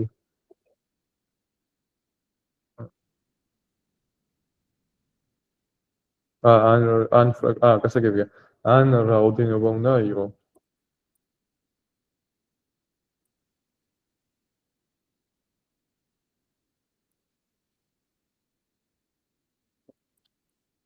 აი მოკლედ სამბელს დავკარგავ ანუ უნდა GPT-ს მიწერეთ და გეტყვით მომერა ასე გამომიყენებია აი მოკლედ პირველი ნაწილი რაც არის რომ უეჭველად იწყებთ missing value-ების შემოწმებით იმიტომ რომ ეს რადგანაც თეორიულად აწესრიგება არ იყოს აქ missing value თან პირველ მილიონში მაგრამ სრულ data როცა გაქვთ იქნება აი აქ აღმოჩნდა რომ გაგვიმართლა რომ 10 ცალი მონაცემი გვაქვს რომელიც ცარიელია ვნახოთ ახლა უშუალოდ რატო არის ცარიელი ანუ და რამდენად ერთ და იგივე ანუ როცა აქ წერია 10 ცალია missing-ი აქაც და აქაც შეიძლება ისე იყოს რომ პირველ 10-ში იყოს ცარიელი აქ მეორე 10-ში იყოს აქ ან ემთხოვდეს და ორივე პირველ 10-ში იყოს ხო ეგ იქნება იდეალური кейსი ვნახოთ ახლა ეგ 10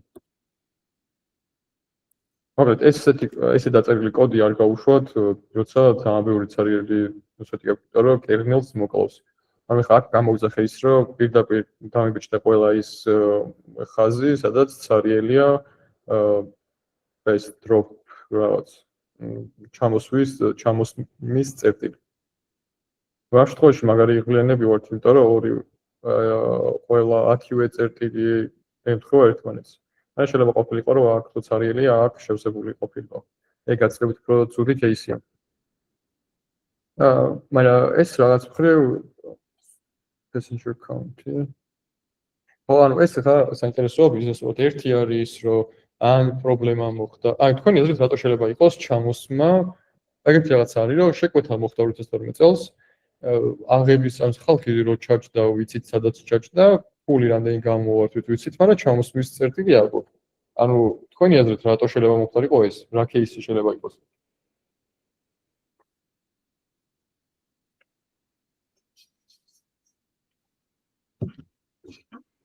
არ იმგზავრა просто. ოკეი, ანუ ერთი გზა არის რომ ერთი ვარიანტი რომ არ იმგზავრა. სხვა რა ვერსია შეიძლება იყოს?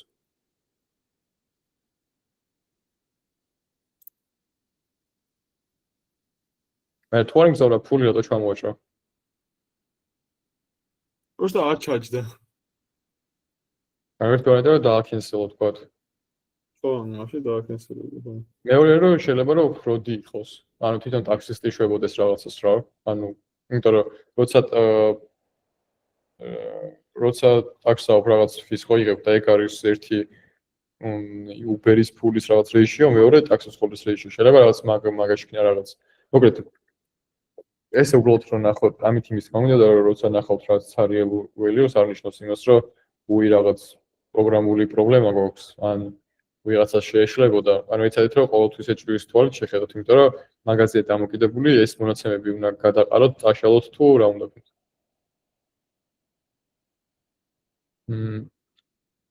ხო, მეორე ნაწილი არის უშუალოდ რომ ნახოთ ნომერი, ხო, ორი ტიპის მონაცემები გვაქვს, მაგრამ გონი ყველანაირი. აი ხომ ინტერესებს როგორი ტიპის data type-ები გვაქვს.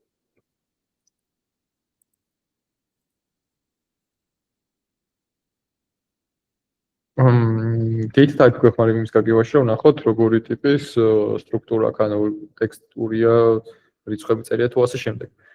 თუ გამოცდილება გქონიათ ეგეთი შეიძლება აღმოჩნდეს რომ აქ წერია რიცხვი, მაგრამ სამდროულად შეიძლება იყოს ტექსტური ფორმაც, ანუ ობიექტი იყოს. ამას Python-ში გაივლიდით, თუ დარწმუნებული ვარ გაივლიდით. თუ არ გაგივლიდით, ეგ data type-ებით შეგიძლიათ თქვენ თვითონ დაარესერჩოთ. და ეს float 32-ია ძირითადად ანუ რიცხვებია და date time-ი არის pickup ნაწილი. კიდევ ხშირად არის ხოლმე რომ date სადაც ნახავთ ხოლმე ყოველთვის შეამოწმეთ, იმიტომ რომ როცა გავუშვებთ date-ის feature engineering-ის ნაწილში და გეგონებათ რომ ეს დროითი ცვლადია, სინამდვილეში ტექსტური არის ხოლმე. ტექსტურს არ ვიცი რატო ეწაში, მაგრამ object-ის ქართული მნიშვნელობა არ ვიცი როგორ არის.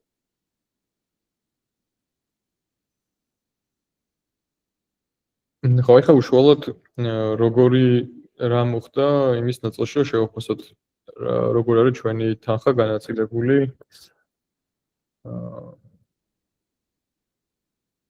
რომ ნახოთ.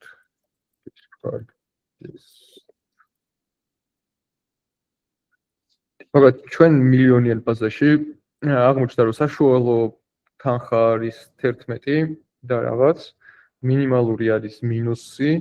თქვენი აზრით რატო შეიძლება იყოს -54?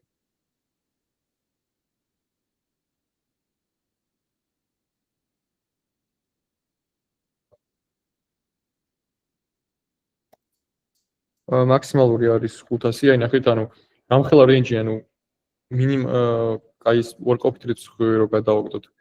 ანუ $1-დან $500-მდე შეიძლება ნებისმიერი რიცხვი იყოს. თან ეხა ეს მარტო მილიონი და დააღებული 55 მილიონი მონაცემში შეიძლება 500 კი არა $300-იც იყოს. და ძალიან ბევრი სხვადასხვა ვარიაცია არსებობს, როგორ არის ეს ფასები გადანაწილებული. მოკლედ აქ მინუსი როცა წერია, ერთი ყველაზე უკუგატარება შეიძლება მოხდა, ანუ რაღაც ფული ჩამოიჭრა წინასწარ, მე არ იმგზავრა, უკან დაუბრუნდა. თუ ეს ჩემი დაშვება სწორია, მაშინ აქ როცა drop off-ი არ აქვს, შეიძლება აქ მართლა რაღაც ფროდის ნაწილი იყოს და თაღლითობად მქონდეს საქმე ან რაღაც ეგეთი. მაგიტო არის რომ უბრალოდ ესე მონაცემების ყურება საკმარისი არ არის და business domain knowledge-იც აუცილებელია. კაი, ეხლა რა არის passenger-ების ანალიზის რო შევხედოთ, ანუ როგორ აყვავს საშუალოდ ვა, -48 მგზავრი. მაგარი უცნაური რაღაცები წერია ჩვენს მონაცემებში.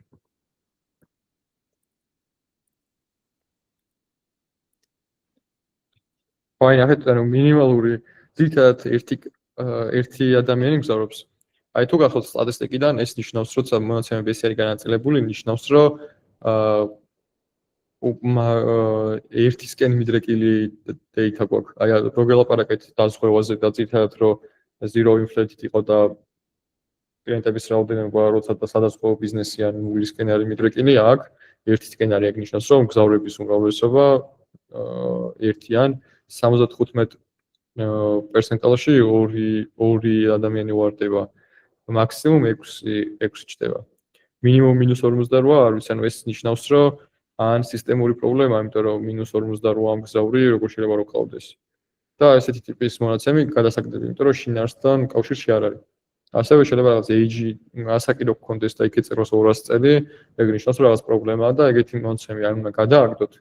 ან კიდე ყველაზე მაქსიმალური რაც არის დისტრიბუციულად, ეგ ველი უნდა მიანიჭოთ. ფუტაში ლარგნიათ. მოკლედ, შემდეგი ნაწილი არის, რომ გვინდა რომ დავხატოთ დროები, ამისთვის ვიღებ data, ანუ საათებში ჩვეულებრივი ეს pick-up ნაწილი, მინდა რომ დავშალო. იმიტომ რომ ძალიან მნიშვნელოვანი სულადი არა ეს, აქედან რომ გამოვიღოთ საათი, წუთები, დღე, თვე და წელი. და ეგ ყველაფერი გაკეთებულია აქ. მაგრამ წუთებზე არ არის, საათებზე day of week ნიშნავს, რომელი დღეა გვიცოდეთ. business hour-ია თუ არა და business hour-ი რას ნიშნავს? შემდეგ მაქვს რომ უშუალოდ ლოკაციაზე pick-up-ები და იმის ანალიზი, ანუ სად ყველაზე ხშირად, ყველაზე მინიმალურს და მაქსიმალურს იმიტომ ვიღებ, რომ აქ მაინტერესებდა იმის გაგება, უკიდურესი წერტილები გამიგო ნიუ-იორკის. რა ამხელა და რა მანძილზე არის ერთმანეთისგან დაშორებული. რო შეხედოთ, ნახეთ, ანუ ძალიან დიდი სხვაობა ამასა და ამას შორის, 52 ტერიტორიაზე არის ლაპარაკი. მე აქაც კი data ფორმატები მაქვს შემოწმებული. description-ი გვეუბნება, ხო, მსგავსი რაღაც ხდება. ნუ ხო, ეხლა იმის გამო რომ ჩემ პირად კომპიუტერზე მაქვს და ეხლა call-ზეც მაქვს და ისაც ბევრი საიტი ლინკი მაქვს გახსნილი, 40,000 კაცი მაქვს რანდომზე აღებული. მაგრამ შეგიძლიათ რომ ისევ მილიონზე დატოვოთ. ან შეგიძლიათ რომ 20,000-ზე ჩამოიტანოთ თქვენი კომპიუტერიდან გამომდინარე. ან კოლაბზე თუ დავუშვებ, შეგიძლიათ მილიონზევე ქნას.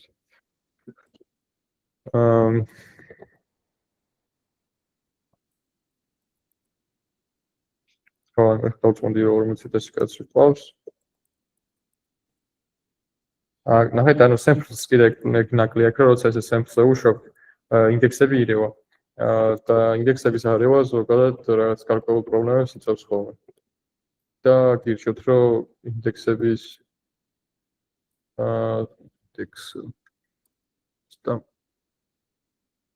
ვერხით უკარგეთ გავოდით. თქვენ კარგად ხედავთ? მგონი ეს უკეთესი.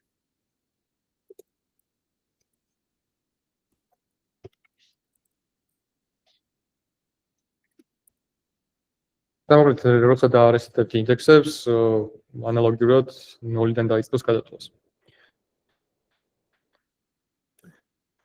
ეხლა უშუალოდ გადავიდეთ deep dive-ის ნაწილზე და გადავიდეთ ვიზუალებზე. როგორც გითხარით, ეს Plotly-ს library-ს ვიყენებ, აი ამას. და ეს გვეხმარება, რომ უშუალოდ მარტო აქტურ რიცხვებს უყურებდით და მოსაწყენი იყო, ვიზუალიზაციის ნაწილში ეს უფრო სვან ხდება და უფრო ინფორმაციულია. ეს ნიშნავს, რომ მთელი მონაცემები აი 0-სა და 1-ს შორის არის. და Plotly-ს გარდა ნებისმიერი matplotlib-ით რო დახატოთ ვიზუალი შეიძლება იგივე ქონდეს, მაგრამ ეს დინამიური არ არის და კონკრეტულ წერტილთან რომ მიხვალთ, ეგ წერტილი რა შეესაბამება, მაგის საშუალებას არ იძლევა. და ეს Plotly კიდე მაგის საშუალებას იძლევა. და ანალოგიურად შეგვიძლია რომ შევხედოთ დისტრიბუციებს. აი, ნახეთ, ეს არის skewness-ი აქ, ხო, ნორმალურად განაწილებული არ არის, არც არ არის ნორმალურად განაწილებული, არც ასაკი. ანუ ეს ნიშნავს, რომ რაღაც რეალურთან მეტნაკლებად ახლოს არის. ეს თანხის ნაწილიც მსგავსად არის, აი box plot-ის violin plot-ი და box plot-ის ანუ ინფორმაციულად ერთ და იგივე, უბრალოდ ვიზუალი სხვადასხვანაირად, ანუ ამას აქვს ვიოლინოს ფორმა, მომრგვალებული აქვს უფრო ფორმები და ამას უფრო ბოქსის ფორმა უფრო უხეშია, თორე ერთ და იგივეა. და ანუ ეს ფლოტლი კიდე იმას გეუბნება, პირველი Q1 რა არის, Q3 რა არის, მედიანი Q2 და მედიანა ერთმანეთს ემთხვევა და ამიტომ მედიანას წერს ხოლმე, იმიტომ რომ უფრო გავრცელებულია. და მინიმუმი რა არის, lower fancy, ყველაზე დაბალი წერტილი, ყველაზე მაღალი წერტილი და upper-ი არის 22. ყველაზე მაქსი არის 206. მოკლედ, საკმაოდ ისეთი დატა გვაქვს რა, ძირითადად კი აქ არის მოქცეული, მაგრამ outlier-ებიც ბევრი ყავს და უფრო აქეთ არის მოქცეული. თუ გახსოვთ ტიპური რეგრესიის დროს გეუბნებოდით, რომ მოდელს გააჩნია, რომელს გამოიყენებთ და მაგის მიხედვით უნდა გაასუფთავოთ მონაცემები თქვა. თუ დარადგანაც უკვე ხის მოდელები მითხარით რომ ნასწავლი გაქვთ, ხის მოდელებს მაგალითად XGBoost, Random Forest და Advanced შედარებით უფრო Advanced linear ასე რა ქვიათ machine learning-ის ალგორითმებს outlier-ებთან პრობლემა არ აქვს. და მათი გადაჭრა შეუძლიათ, მაგრამ თუ გამოვიყენებთ რეგრესიის ნაწილს, რეგრესია ძალიან სენსიტიური არის outlier-ების შემთხვევაში და ძალიან დიდ დაცდენას მოგცემთ. აცდენას მოგცემთ არა მხოლოდ ტრეინინგის ნაწილში, არამედ როცა გამოიყენებთ იმას evaluation-ის მეტრიკას, მანდაც ის იქნება, რა ქვია, მანდაც დამაბნეველი შეიძლება მოგატყუოთ მოკლედ. მოგიჩვენოთ, რომ კარგი სწორად გაქვთ, მაგრამ სამგლოში არ გაქვთ.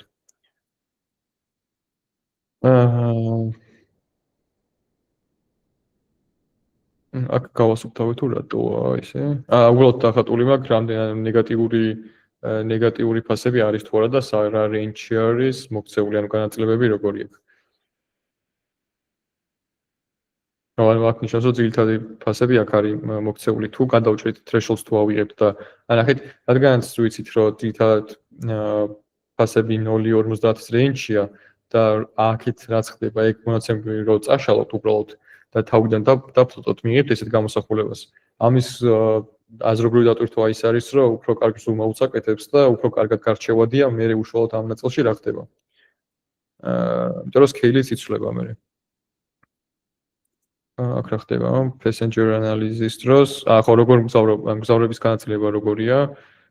ესაც 0 თუ გახსოვთ missing-ის ნაწილში რაც იყო ეგ არის. უცირთად 1 მგზავრია, 2, 3 და 5-იც საკმაოდ. წარმოგიდგენთ, ძალიან საინტერესო არის, რომ უფრო მეტი 5 მგზავრი მგზავრობს ვიდრე 3. და წარმოგიდგენთ, რომ როცა ხართ ბიზნესი, შეგიძლიათ რომ ისეთი მანქანები წაახარისხოთ, რომელსაც 5 მგზავრის წაყვანა შეუძლია. და ასევე, 2-ის წაყვანა თითქმის ყველას შეუძლია. ყველაზე მთავარის გამოჩნდა, რომ ამ exploratory data analysis მუღამი არის, რომ თუ კარგად გაანაზრებთ მონაცემებს და ბიზნეს შინაარსს დაიჭერ, შეიძლება მოდელირება საერთოდ არ დაგჭირდეს და პირდაპირ ამოხსნა ამოცანა. მაგალითად, თუ ჩვენი კითხვა არის ეგეთი, რომ ყველაზე ხშირად როგორი ტიპის რამდენი ადამიანი ჩდება ტაქსში, პირდაპირ ერთი არის და მაგას არანაირი დაფრედიქტება და ის არ ჭირდება იმისთვის, რომ ალბათობა შეაფასო იმის, რომ რამდენი პროცენტია შენი ალბათობა იმის, რომ ტაქსს რო გამოიძახებენ, ერთ ადგილი, ანუ ერთ კაცზე მეტი არ იქნება. ანუ მოდელის გარეშე შეგიძლია რომ მაგას მივხვდეთ ამ დატვისგან. ანუ აქ ეს მონაცემი აქაც წერია, უბრალოდ რეპრეზენტაციული არის განსხვავებულად pie chart-ის საშუალებით. ანუ აქ უბრალოდ იმის გამომდინარე, რომ ერთი და იგივე ინფორმაცია შეიძლება სხვადასხვანაირად დაინახო.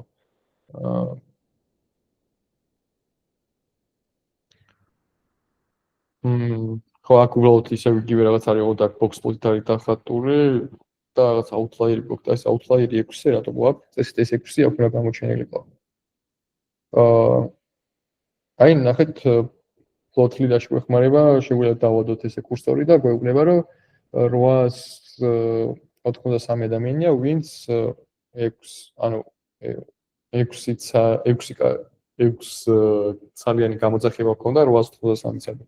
და აქ ჰქონდა რამდენი? აქ ძალიან 28,000-მდე. ანუ აქ ნიშნავს, რომ ეს წერტილები outlier-ებია და თუ მარტივ მოდელის გამოყენების შესაძლებლობა გვაქვს, ესენი უნდა გადავაკეთოთ. თუ არ გვაქვს, მაშინ თქო შეგვიძლია დავტოვოთ.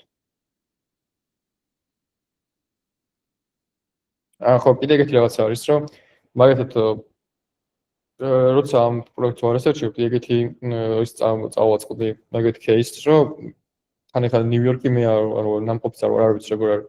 ეხლა საქართველოს кейსი რა იყო, მივხვდები ხო, იმიტომ რომ გამოსახება მიუხედავად იმისა, რომ თბილისში არის Bolt-ი, შეიძლება შემოვიდეს მცხეთიდან, ხო, ან შემოვიდეს რაღაც იმიდან, რა ქვია, კასპიდან ან რაღაც ეგეთი.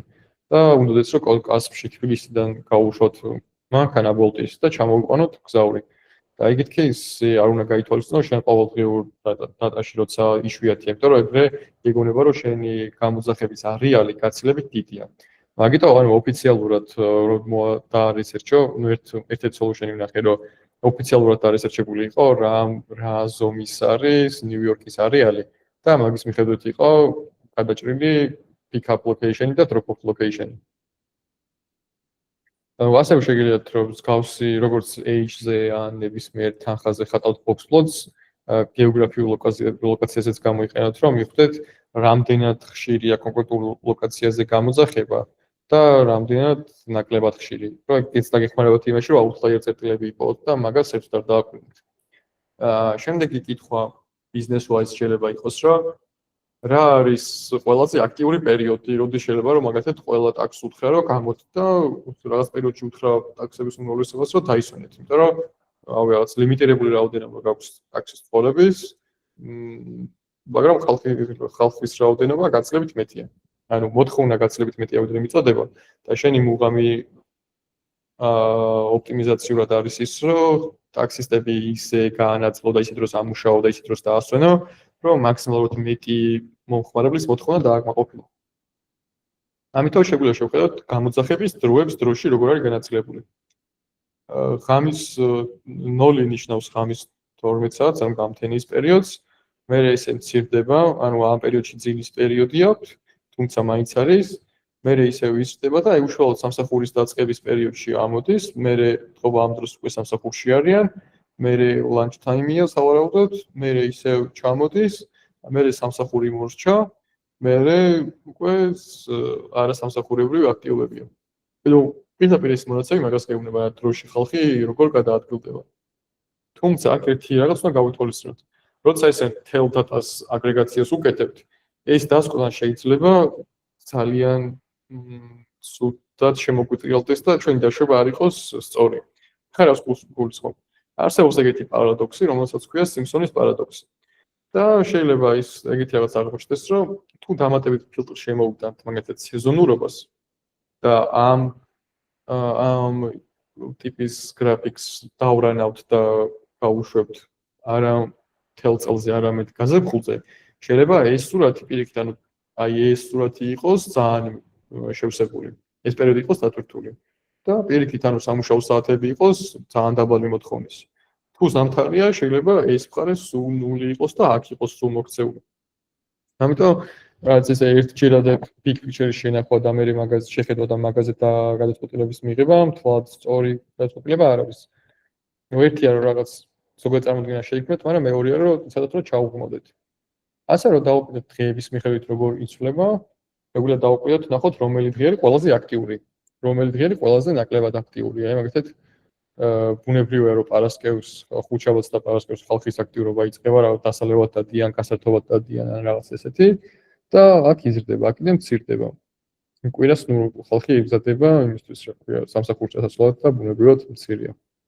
რელაქსინგ პერიოდი არის კვირა. და მოგეთ ეხლა მაგალითად ამ სურათით შეგვიძლია ეგეთი რაღაც ვთქვათ, რომ ჩვენ ტაქსის ცხოველებს ვთქვათ, რომ კვირა დღეს შეგიძლიათ რომ დაისვენოთ. იმიტომ რომ მოთხოვნა მათ დროს შედარებით დაბალია და ყველა რო არიაროთ და თქვენი რესურსი არ ხარჯოთ, უფრო ნაკლები ხალხი მოვითხოვოთ. მაშინ როცა უთხრათ რომ აი პარასკევს არის ყველაზე მეტი მოთხოვნა და ეცადეთ რომ პარასკევს მაქსიმალურად ბევრი იმუშაოთ. ნუ ასევე საინტერესო არის იმის დანახვა, ეს ჰიტმეპი არის ჩემი საყვარელი ისა მიმართულება. იმიტომ რომ ეგრეთ საშუალებას გვაძლევს რომ მარტო ერთი ფიჩერის ჭრილში კი არა, ორი კოლუმნის ჭრილში შევხედოთ, ანუ დღე და საათი. მაგალითად თუ არის ეგეთი ჰიპოთეზა, რომ ნუ გასაგებია რომ ამას რო შევხედავთ, ვიცით რომელ დღეს არის უფრო მეტი მოთხოვნა და რომელ დღეს უფრო ნაკლები და ამას რო შევხედავთ საათს, მაგრამ იქნებ ამ ორის კომბინაციაზე სხვადასხვანაირად გამოდის, ხო? ან რაღაც უფრო სხვანაირი სურათი იძლევა. თუ ამ ორ კოლუმს ერთმანეთს თან ერთმანეთს მიხედვით დავუპლოტავთ. აი თუ ნახეთ როგორ ჩვეულებრივად აღებული მაქვს data frame-ი, დაგრუპული მაქვს დღის და საათის მიხედვით და count-ი მაქვს, ანუ გამოძახებები არის დაგრუპებული დღის და საათის მიხედვით. მე უშუალოდ მაქვს ინდექსში, აქტუალურად გაწერილია, ანუ ინდექსში რა გინდა რომ ეწეროს, ანუ ინდექსი არის ესე, კოლუმნი არის ქვევით და count-ებული, თუ სადღაც გამოძახება არ არის შეავსე ნულით და მე უშუალოდ heatmap-ი მაქვს გამოძახებული რა. ზოგადად ანუ აუცილებელი არის რომ რაღაც ეს ციფრად გახსოვდეთ და თავი არ დაიწეროთ იმით რომ რაღაც ერთჯერადად ადგეთ და ეს კოდი დაწეროთ. ანუ რაც უფრო ბევრჯერ და განსხვავებულ ვარიაციას ცდით, უფრო დაგამახსოვრდებოდ. მაგალითად ეხლა მე თუ მაქვს გამოყენებული ეს ფერების პალეტი, ანუ შავიდან იწყება და ყვითელზე ადის, ეცადეთ რომ სახში ამ კოდს რო გავუშვებთ, მაგალითად გადადიოდეს შავიდან წითელში. ან სხვა ფერში, ან მაგალითად კუბიკების ფორმის კი არ იყოს, რა ბურთები იყოს, ან სხვანაირი ფორმა კონდეს, ან ფერების ნაცვლად პირდაპირ რიცხვები ეწეროს, იმიტომ რომ ეს ფერი ხო რეალურად რიცხვს გამოხატავს. აი ხა რომ დავუბრუნდეთ შინაარს, რაც გვეუბნება ეს სურათი. ეს სურათი გვეუბნება ეგეთ რაღაცას, რომ აი ამ პერიოდში ძალიან ცოტა არის გამოძახება, ნახეთ? ანუ ღამის საათებში აქვს და აი ამ პერიოდში. ანუ როცა სამუშაო საათები, ანუ ორშაბათიდან პარასკევის ჩათვლით, დილის 9 საათი არის აქტიური ზონა იწყება. მე რაც უფრო ფერი მუქდება, ნიშნავს რომ უფრო მეტი გამოძახებაზე მიდის. და აი ნახეთ სამშაბათს ღამე გადადის და პარასკევს აქვს ყველაზე პიკური მაჩვენებელი და პარასკევს და შაბათს მოკლედ. აქ ხდება სრული სიგიჟე. და კვირას როგორ არის? კვირას მაინც შემამცირებელია. ანუ აქაც ეხლა მესამე პარამეტრად თუ შემოვიტანთ სეზონურობას, შეიძლება აღმოჩნდეს, რომ ეს ფერების გრადაცია სრულად შეიცვალოს. ამიტომ აუცილებელია, რომ სხვადასხვა კუთხით შეხედოთ. ეხლა მივუახლოვდით ჩვენს საყვარელ კორელაციის მატრიცას. ვიცით რომ გვაქვს ფიჩერები, მაგალითად ფასი, დისტანცია და რაოდენობა მგზავრების და გვაინტერესებს ერთმანეთთან რომელიმე ძალიან დიდ კორელაციაში არის თუ არა.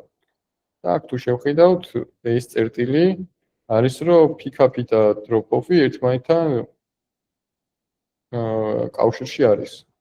ეს რა არის? ეს არის ეს ანალოგიურად. ანუ მოკლედ სადაც აღება და სადაც მგზავრს აყვანა ხდება, ძალიან დიდ კავშირში არის მის ჩამოსვლასთან. ეს აზრობრივადაც იგივე. ნუ აქ მაქვს კიდევ ერთხელ თეორიულად რაც გავიარეთ წინაზე რამდენიმე სახის კორელაცია რო არსებობს პერსონის და სპირმანის და ესენი უფრო advanced არის და შეგიძლიათ რომ არ გამოიყენოთ. მაგრამ ზოგადად წარმოდგენისთვის კარგი იქნება თუ გეცოდინებით. და რა რომ შემთხვევაში გამოიყენება.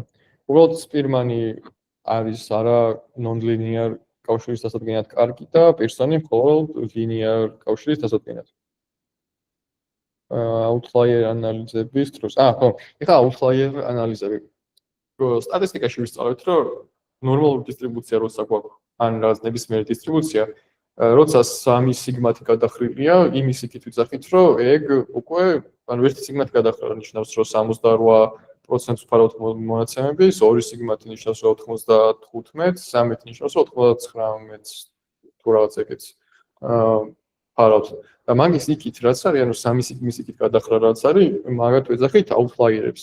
იმიტომ რომ ეგ თითქმის არასდროს არ ხდება. მაგრამ ისე შეიძლება აღმოჩნდეს, რომ კონკრეტული ბიზნესისთვის ეგ outlier-ი წერტილი იყოს სწორედ თქვენი წარმატების გასაღები. მაგალითად, აი outlier case-ი როცა შემოვა, უეჭველად იცოდეთ რა არის ფასი. ანუ რაღაც ეგეთი და მაგალითად ეხლა თუ გადაჭრით თქვენი მოდელს და იტყვით, რომ თუ კილომეტრების ორ წერტილს შორის მანძილი 10 კილომეტრზე მეტია, ფასი უნდა იყოს უეჭველი 500 ლარი. იმიტომ რომ თითქმის ეგეთი, ანუ ზედაპირი ფასის თუ შემოიტანეთ რა, მაგალითად 500 ლარი. და რაც არ უნდა გრძელ მანძილზე იყოს, 500 ლარზე მეც არ მოთხოვთ. აი მაგალითად mega outlier-ი თუ არ გექნებათ არასდროს გათვალისწინებული, აღმოჩნდება, რომ ისეთი შეკვეთა შეიძლება შემოვიდეს, რომ ძალიან დიდ წაგებაში წახვიდეთ. ნუ ხა ესა და უტრირებული მაგალითია, მაგრამ მოკლედ ესე ბრმად outlier-ის გადაგდება მთლად კარგი იდეა არ არის ამაგის გამომიდან. ნუ ეს ჩვეულებრივი მონაცემების summary მაქვს აკეთებული და დაჯგუფებული არის describe რო დაწეროთ რა, ანუ რამდენი მონაცემი გვაქვს, რა არის საშუალო, რა არის სტანდარტული დევიაცია, მინიმუმი, მაქსიმუმი და ასე შემდეგ თითოეულის შემთხვევაში. ეს data quality ხო, data quality უფრო fancy სახეებია, თორე სიამდვილეში ეს არის, რა ქვია, outlier-ები არ არის, ანუ რამე სტანდარტ მოგეთ სამ სიგმის იქით რაც ხდება მაგ მონაცემების შეფასება და რო ნახო რომ მაგალითად რამდენად ბევრი კოორდინატია ისეთი რომელიც ცდება იმას რა ქვია სტანდარტულ გამოძახებებს ან აი გზაურები რო გითხარით უარყოფითი რაოდენობა რო აი ხო ეგეც ხო უცნაურია და ეგ кейსები არის აქ უბრალოდ ამ რიცხვებში მოქცეული.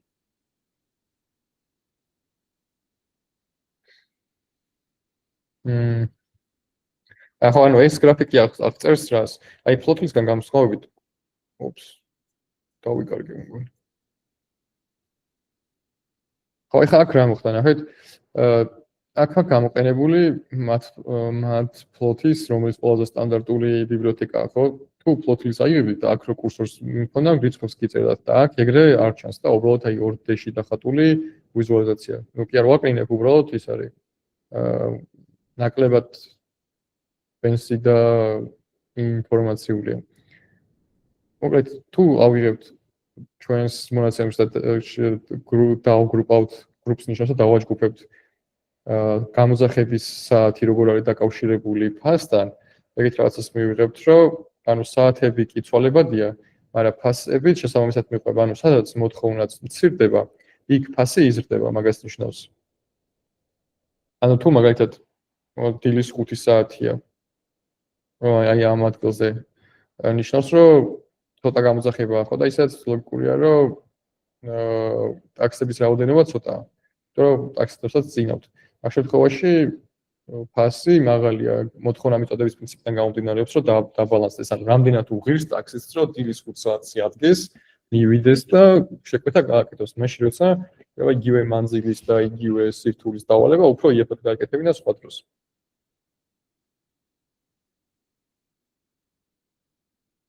ხო, ანუ აი ეგ ამის ვიზუალიზაციას იწევა. ხო, კიდე ძალიან მაგარი რაღაც რაც აქ Python-ს არის, რომ შეგიძლიათ რომ რუკები გადმოიწეროთ. რუკების ინტეგრაცია შეგიძლიათ. ამ ფლოტის აქვს უშუალოდ რუკების ნაწილიც, მაგრამ რაღაც ყველა ქალაქზე არ არის ესეთი კარგი როგორც ნიუ-იორკზე არის. და ამიტომ თუ გაქვთ რაღაც კონკრეტული გრძედები, ეს გრძედების და განათების აი ეს კონკრეტული ისა მოვიჭრავ. ძალიან წარმოსახვით ლაპარაკი რო არ გამომივიდეს.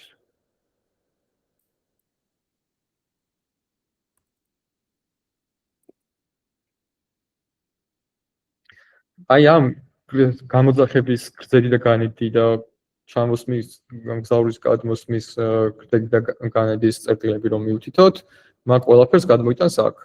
ანუ ამ შემთხვევაში ხა თუ ორივეს მიცემ გაურგებარი იქნება და მაგიტომ აღებული მაქვს რომ pick-up location-ები როგორ არის, ანუ სად ხდება ყველაზე ხშირი გამოძახება. ეხლა მაგალითად აქ ყვითელი ფერის მითითება, ნახეთ რომ კარგი არ არის, იმიტომ რომ სხვას რო აჩვენოთ ეხლა ეს ან სადმე სლაიდში ან პრეზენტაციაზე რო ჩადოთ, თლად გარჩევადი არ არის. ამიტომ ჯობია ხოლმე რომ ისეთი ფერები გამოიყენოთ, რაც ახმადობას გაზრდის. ანუ აღმოჩნდა რომ მოკლედ ძირითადი გამოძახება, მიუხედავად იმისა რომ ნიუ-იორკი საკმაოდ დიდია, აი აქ ხდება. რაც აქ კოლორი თემ შევცვალო.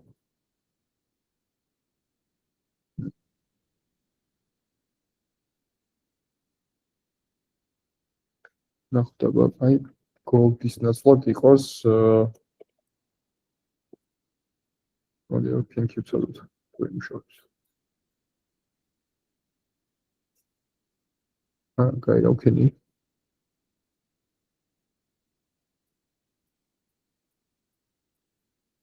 So, here.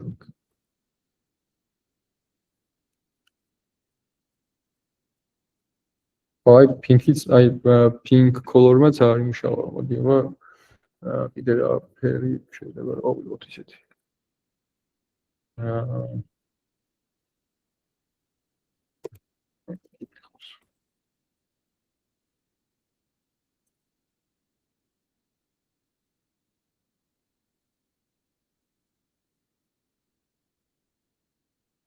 აი პლუზე გამოჩნდა. და აი ხა აქ ანუ ყვითელზე ვაფშე არ ჩანდა სად არის კონცენტრაცია და ეხლა გამოჩნდა რომ აქ არის კიდე ასევე ესეც პოპულარული ადგილია. მოკლედ ნიუ-იორკში ნამყოფი რო იყო ალბათ გეტყოდით რა ადგილებია ეს, მაგრამ სამწუხაროდ არ ვარ. მაგრამ რო ჩავალ ვიცი სად უნდა მივიდე, იმიტომ რომ ყველაზე პოპულარული ადგილები მოკლედ ესენი. ვა, აი ნახეთ კიდე რა აღმოჩნდა რომ აი ეს ადგილიც Queens, აი ეს აეროპორტი, ნახეთ, ანუ აეროპორტში იწახებს ძალიან ბევრი და პიკაპ ლოკაციები აქ არის. მოკლედ 55 მილიონივე მონაცემი რო აიღოთ, ძალიან მაგარ ვიზუალს მიიღებთ.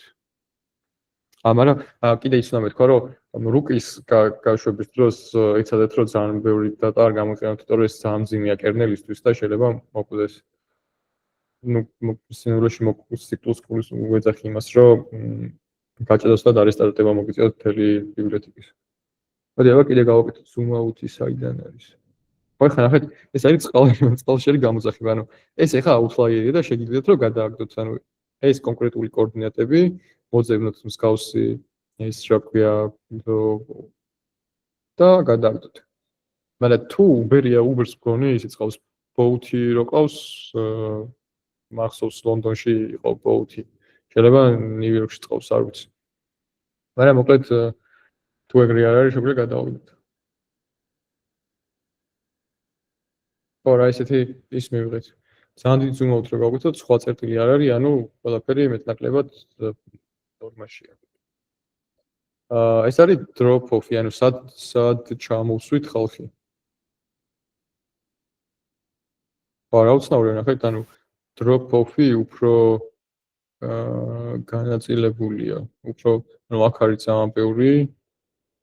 თუ pick-up-ი უფრო აქ შუაგულიდან ხდება, drop off-ი ბევრგან ხდება, ანუ ნიშნავს, რომ ხალხი თავისი შეიძლება მეტროთი მიდის ცენტრში, მაგრამ წამოსვლისას ტაქსი ყენებს ალბათ. და აეროპორტში რატო არ არის drop off-ი? აი აეროპორტში მაგალითად ეხლა არ არის, ანუ pick-up-ი აეროპორტში ხდება, მაგრამ drop off-ი არ ხდება. უცნაური, ეხლა ეს მაგალითად უცნაური აქ შეიძლება იმით ხდებოდეს, რომ მონაცემი მე არ გვაქვს სწორად რა საკმარის რაოდენობით წამოღებული, ან ისეთი სემპლია, რომელიც ერთ ადგილზე არის კონცენტრირებული. ეხლა შეგვიძლია ვნახოთ, რომ ესეთი ვიზუალი რო დაგჭირდეს, რომ რომელი წერტილებიდან გამოძახებას მოა ყველაზე დიდი შემოსავალი. ეხლა ეგ როგორ ხდება, რომ ფასები რომ მოვფილტროთ ფასის მიხედვით და ვნახოთ ეგ გამოძახებები სად არის გაბნეული. მერე მწვანე ფერით უნდა იყოს წესით green-ი არის pick-up-ი, red-ი არის drop-off-ი. და რომ ვნახოთ მოკლედ ამ წერტილში ნუ იმიდან გამომდინარე რომ თითქოს აქ წითლები მარტო აქ არის და მწვანები მარტო ცენტრში, რთული არ არის გადაწყვეტილება მიიღო აქ და დარწმუნებული ვარ რომ ყველანაირი დატა რო შეტყობთ უფრო სხვა სურათს მოგცემს. მაგრამ ხო ეგრე ჩანს რომ შუაგულში რაც უფრო ცენტრში შედიხარ, მით უფრო მაღალია პრაისინგი. ხო ეხლა აქაც ეთქობა, იმიტომ რომ ძალიან შორს მიყავს და მან რო ჩამოსვამგზავრით ბუნებრივად ძალიან ძვირი ეღირება. და ეს აი კონსოლდაც რომ მიტანოთ, ნახე, ანუ 200 ყველაფერს ანუ ეს ფლოტი ძალიან მაგარი ბიბლიოთეკა, გეუბნებათ ლოკაციას სად ჩამოსვით და რამდენი დაგჭდათ. რამდენი დაუჟდა მგზავრს. და მწვანე გეუბნება იმას, სად აიყვანე და რამდენი გადაახდები. ნუ აქ threshold-ია მაგდადებული $30-დან $200-მდე. თუ შეცვლი, ვაფშე სხვა სურათს მიიღებ, ანუ თუ გვინდა რომ მაგათად ყველაზე იაფიანი გამოძახებები ვნახოთ, ეს threshold-ი უნდა შევცვალოთ მოით და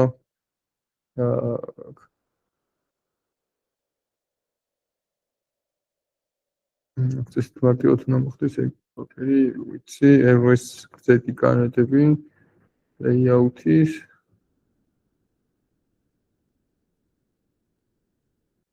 size-ი. Size-ი შეგვიძლია რომ გავზადოთ 40 წელს მონაცემი იყოს. percentile dropი, random state between. ანუ Python-ში კიდე კარგი ის არის, რომ უბრალოდ ბევრი უბრალოდ inclusive resource-ზე არის უფრო მეტად. აი ფასი მეტია 0-ზე, amount-ი percentile შეგვიძლია რომ შევამციროთ და უფრო დაბლა დავწიოთ. ამდენი percentile იყოს 75 იყოს. price threshold იყოს. percentile fear threshold sampling installed. Drop of its color exactly fear amount. Markers, pitch, sizes, zoom. მოდი ვამახოთ ახლა ის როგორ შეიცვლება. ანუ აქ ფასი შევამცირე უფრო 95-ზე ჩამოვიდა. მაგრამ ესე მკვეთრად არ შეიძლებოდა მაინც არა. მოდი ჩამოვიყენოთ ეს ფასი.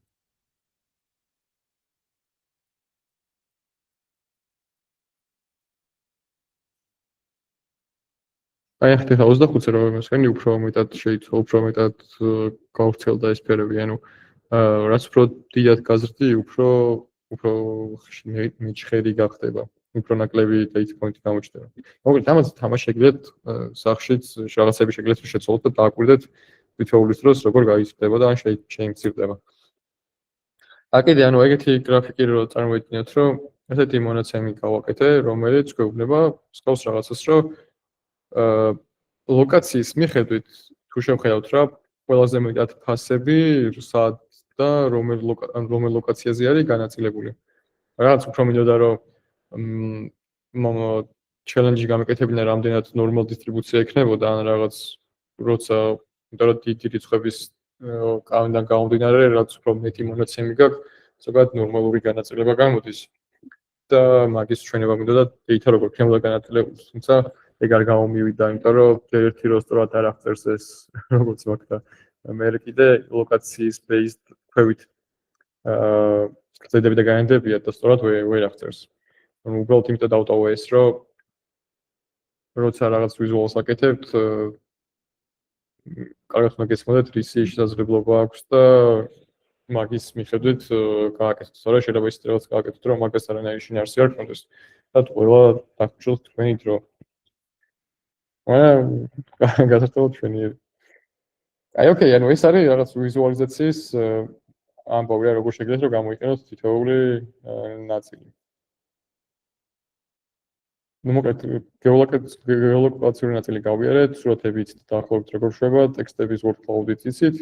ხო ხა აქ მაგალითად ქუჩები რო გქონდეს, აი word cloud-ს გამოიყენებდით და დაგვეხმარებოდა გვეჩვენებინა რომელი ქუჩები არის, რომელი ქუჩის სახელიც ყველაზე დიდი ასოებით იქნება დაწერილი, იმით მიხვდებოდით რომ ეგ ქუჩა არის ყველაზე პოპულარული.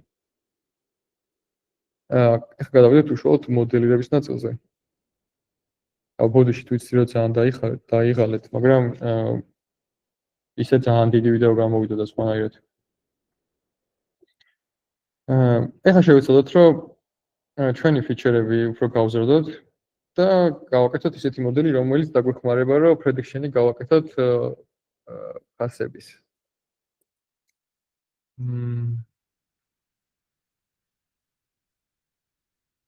მონაცემები მოკლედ ისე გავასუფთავოთ, რომ outlier-ები არ იყოს, იმიტომ რომ პირველ რიგში გამოყენებული მაქვს წრფივი რეგრესია და წრფივი რეგრესიაზე როგორც გითხარით, ძალიან სენსიტიურია outlier-ების შემთხვევაში. ანუ პირველ ნაწილზე კოდის შემოტვირთვა შორებად ხდება, მე აქ ფუნქციები მაქვს გაწერილი, რომელიც ერთი გეხმარება, რომ outlier-ები შეკვეცა, მეორე გეხმარება იმაში, რომ რაც ფიჩერებზე დაკონცენტრირდა, უბრალოდ ფიჩერები მაქვს, x და y მაქვს გაყოფილი, y არის ჩვენ შემთხვევაში target variable რაც არის. წრფივი რეგრესია როგორც კეთდება კლასიკურად აქაც მსგავსად მაქვს, x ტექსტი მაქვს, x variable train და y და x მაქვს train და test ნაწილად გაყოფილი. test size-ი არის 0.2, random state-ით შეგიძლიათ ნებისმიერ რიცხვს გაწეროთ, 122 იყოს. რომ ყველა გადაყოფის დროს ეგ იყოს, რათა რეპრეზენტაციულობა მნიშვნელოვანია. ვაშენი კონი დავრანი თუ არა აღარ.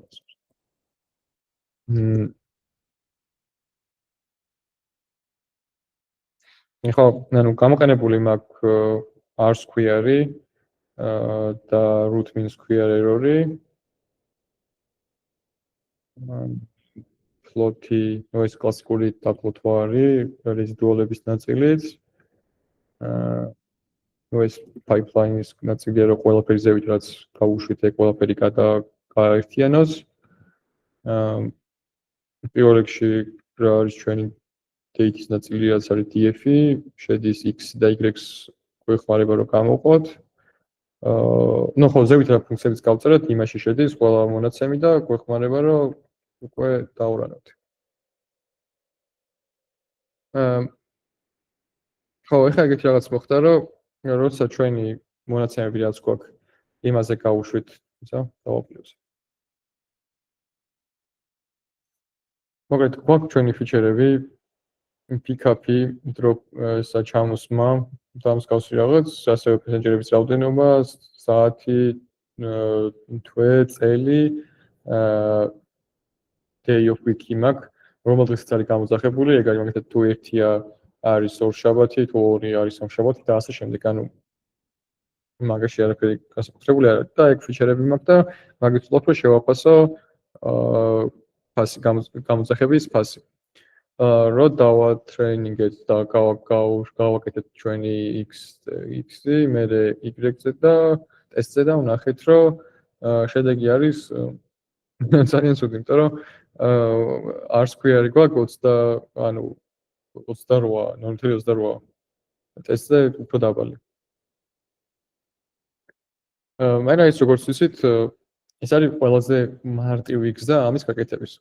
სახში შეგიძლიათ რომ თქვენი ფიჩერების რაოდენობა დასერჩოთ, კედელზე შეხვიდეთ და ნახოთ სხვა ხალხს როგორ აქვს გამოხსნილი, როგორი ფიჩერები აქვს შედგენილი. ეხლა მაგალითად ეს ცოტა უაზრობა არის, იმიტომ რომ ამ ფიჩერების დატოვება სჯობდა, რომ უბრალოდ მანძილები დამეთვალა და ეგ მანძილები გამეთვალისწინებინა, ხო რაღაც მარტო ამ დროფის და გრძედის და განადის მითითებას დიდი აზრი არ გააჩნია.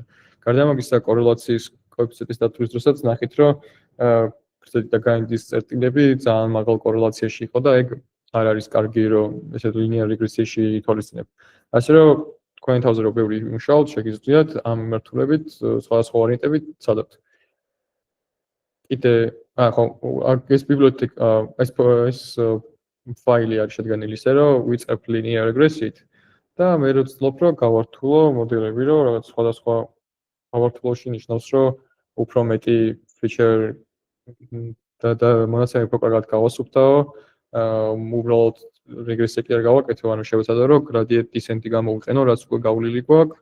ასევე, ну ეს ანიმაცია უბრალოდ ვიზუალიზაციის არის და შეგიძლიათ რომ ამას ყურადღება არ მიაქციოთ.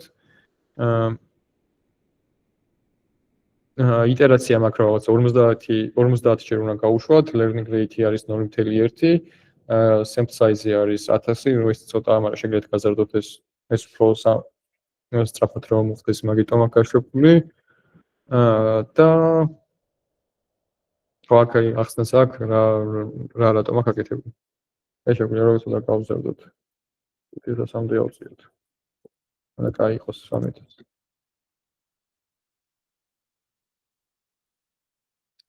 და ვნახოთ ჩვენი მონაცემებს, როგორ სწავლობს ჩვენი მოდელი.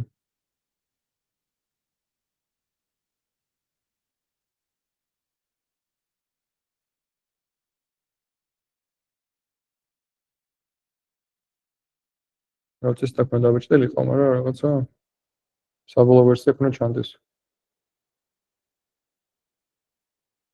შეიძლება იმიტომ რომ ჩანს, რომ ძალიან ბევრი data point-ია და წაიღო იქით.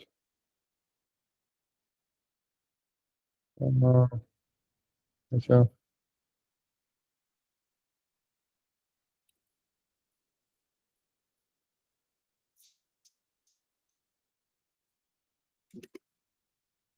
Aí já gostei, tá bom?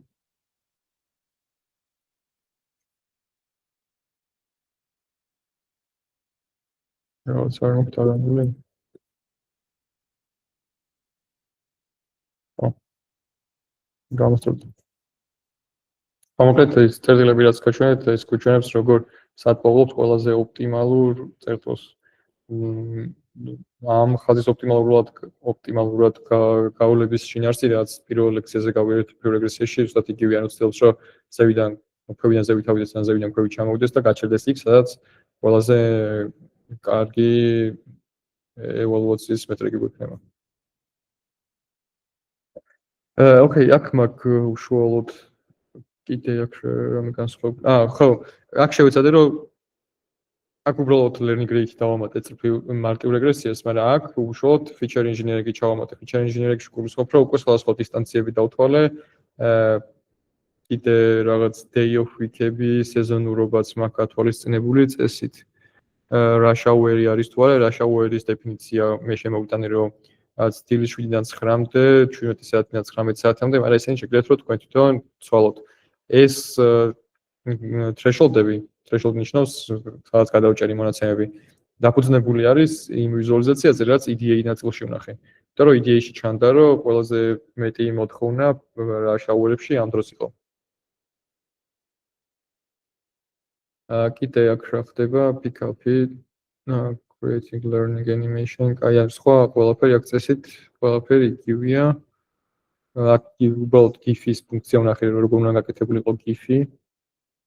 და მარტო R-square და adjusted R-square არ შემოგვაქვს, ყველანაირი evaluation მეტრიკები იმწერია, რაც კი გავლილი გვაქვს წრფივი რეგრესიის ნაწილში. predicate square და comparison-ი ხდება. ხო, ანუ არაფერი ისეთი არ წერია აქ, ანუ უბრალოდ უფრო მეტი ნაწილი მიდის იმაზე, რომ ვიზუალიზაცია მომხდარიყო და გასაგები ყოფილიყო, როგორ იცვლება. ხო. მოკლედ, წინასგან განსხვავებით დამატებით თქვენით ის, რომ ფიჩერების რაოდენობა გავზარდეთ, მარტო 5 ფიჩერი კი არ გვაქვს, ეხლა უფრო learning rate ის ვიცით, პიკის საათში მოხდა თუ არა გამოძახება, ასევე ვიცით,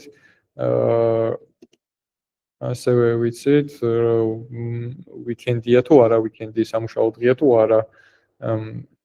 მანძილები გვაქვს დათვლილი სხვადასხვა მიმართულებით, ანუ როგორც ევკლიდური დისტანციით, ასევე სხვადასხვა მიდგომით და მაგაზე რომ გავუშვათ, მოკლედ მაგის ექსპერიმენტის ჩატარება მინდოდა, რომ მონაცემების გაუმჯობესება და გაუმრავლობლება გამოიწვია თუ არა შედეგის გაუმჯობესებას და აი რომ ნახოთ R-square-ი გაიზარდა. adjusted R-square-ი როგორც იცით, უფრო ნაკლები ანტოლია ყოველთვის R-square-ზე. mean square error-ი norm არის შედარებით, root-იც ცუდი არის. ტესტი. ხო, კიდე ერთხელ მთავარი არის ხოლმე, რომ როცა შეხედავთ ტესტს და train-ის data-ს, ძალიან დიდი რაცნა არ უნდა იყოს. ანუ აქ ხა მოხდა ის, რომ პროცენტულად დიდი განსხვავება არის ხა train-ზე რო შევადაროთ როგორი პერფორმანსი აქვს და ტესტსაც. ანუ ამას ქვია, რომ ანუ underfitting გვაქვს, მაგრამ ცოტა მკვეთრი სხვაობა რო არის, ეგ კარგი, თვალად კარგი არ არის. ну ეს GIF-ი და ვიზუალიზაცია იმის, რაც აქამდე გავლილი გვაქვს, არაფერი cool ამაში არ არის ესეთი. ну უბრალოდ სასწავლებლად არის კარგი. ну ეხლა ეგეთი იდეა რო გქონთ, რომ ჩვენი მოდელი რო კიდე უფრო მაღალ პერფორმანსული იყოს, მოდი cross validation შემოვიტანოთ. cross validation გვეხმარება იმაში, რომ ჩვენი მონაცემები დავჭრათ და tail data-ზე კი არ ვასწავლოთ, რაღაც კონკრეტულ ნაწილზე ვასწავლოთ, მერე დავაპრედიქტოთ რაღაც ნაწილზე, მერე კიდე სხვა ნაწილი ამოვჭრათ და მერე იმას სხვა რომელიც ამოჭრილი არ არის, იმას რომელიც უბრალოდ training-ში არ არის, იმაზე დავატრენინგოთ ასე შემდეგ. მოკლედ train და test-ი რო გავაკეთოთ, ოღონდ ბევრი სხვადასხვა ვარიაციით. მაგის შინაარსი ის არის, რომ შეიძლება აქ რომ მივიღეთ აქ როცა მივიღეთ train-ზე და test შორის დიდი სხვაობა, ნუ დიდი სხვაობა პირობითია ვიღაცისთვის შეიძლება კარგი იყოს, ვიღაცისთვის ცუდი, მაგრამ შეიძლება აღმოჩნდეს ისე, რომ cross validation-ის დროს გეხმარება, რომ სხვადასხვა ტესტის გადაჭრის დროს ნახო, როგორ შეიცვლება ამათ შორის სხვაობა. მე სამუშაო პრაქტიკა ეგეთი არის ხოლმე, რომ უყურებთ ასევე სტანდარტულ გადახრას. ან თითოეული cross validation-ის დროს როგორ ხდება სტანდარტული გადახრა ამათ შორის. ან თუ აღმოჩნდა, რომ ერთი რომელიღაცა კომბინაციაში ამათ შორის ხოვა მცირდება, ან ძალიან დიდია, ან პირიქით ძალიან ახლოს ერთმანეთთან, ეგ ნიშნავს, რომ მონაცემები თლად საკმარისი ზომის, ან თლად სტაბილური არ არის. ეგრეთ დროს ჯობია ხოლმე, რომ ან მონაცემები გავზრდოთ, გავზარდოთ ნიშნავს, რომ უფრო მეტი ტრენინგი გქონდეს, რომ უფრო მეტი ჟენერალიზაცია მოახდინოს. კაი, აქ რამე თუ მაქვს ისეთი რაც ვიზუალიზაცია cross validაციის fold comparison ეს არაფერი ისეთი learning rate ხო დანარჩენი ყველაფერი იგივეა რა უბრალოდ cross validაციები დამატებული და გამოყოფილი გვაქვს 5 cross validation cut-ი არის 5 ან ნიშნავს რომ 5 ნაწილად არის გაყოფილი მონაცემი აქ თუ შეცვლიდა დაწერა 10-ად გაიყოფა ან ზოგადად ყველაზე ის არის რა ქვია rule of thumb ან რაღაც ყველა სამუშაო პრაქტიკა არის ხოლმე რომ კენტირიც ქვია და 3-დან 7-მდე ან 10-საც ხმარობენ ხოლმე. მაგრამ რაც უფრო დიდია, მით უფრო მეტი computation power ჭირდება და თვალ კარგი არ არის. ხო, აი, რასაც გეუბნებოდით. მოკლედ, შევხედ დავვრანეთ თითოეული fold-ის, თითოეული ნაჭერისთვის. და აღმოჩნდა, რომ არც თქვი არის, პირველ შემთხვევაში იყო ამდენი, მეორე fold-ის შემთხვევაში გაიზარდა, მე ისევ შემცირდა, მე ისევ გაიზარდა, მე ისე კიდევ უფრო გაიზარდა. ანუ ეს ნიშნავს, რომ თვალად სტაბილური არ არის. და ანუ აქ არის პლუს ანუ სტანდარტული გადახრა როგორც ითვლება კლასიკურად, ითვლი უყურებთ ამასაც. და ვაკვირდებით ასევე რომელიმე მეტრიკა ხო არის ესეთი, რომელზეც უფრო მკვეთრი გავლენა აქვს versus რომელიმეზე უფრო ნაკლები. და შეგვიძლია რომ ეგეთ დროს ყველაზე ნაკლებ უფრო სტაბილური evaluation-ის მეტრიკა აურჩიოთ, რათა ჩვენი მოდელი უფრო სწორ შედეგამდე დადიოდეს. ახლა აქ რო შეხედოთ, ანუ აქ უფრო დიდი სტანდარტული გადახრა აქვს, აქ უფრო ნაკლები აქვს და ასე შემდეგ. და ამ ყველაფრის ვიზუალიზაცია რო გავაკეთოთ, ანუ ესეთია დახტეს, უბრალოდ აქ რაც წერია, ეს ყველაფერი არის ვიზუალურად ნაჩვენები, ანუ განსაკუთრებული არაფერი არ ხატი აქვს.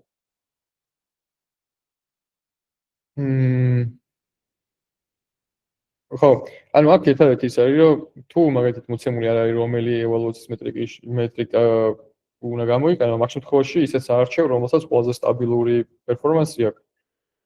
თუ მონაცემების გაწმენდა, მოდელის სწორედ არჩევამ და ეგეთ რაღაცები მარუშველა და სხვა გზა არ გაქვს, მე ვცდილობ ისეთი მეტრიკა აიღო, რომელიც უფრო სტაბილური იქნება. თუ მანდაც ვცდილობ, ან თუ ეგეც არ შეგიძლია და მაგალითად აქ როგორც არის კეგლზე ხატია, რომ უეჭველი root mean square error-ი უნდა აიღო, მაშინ ხო, სხვა მაგას ვერ გაიქცევენ, უეჭველი უნდა აიღო.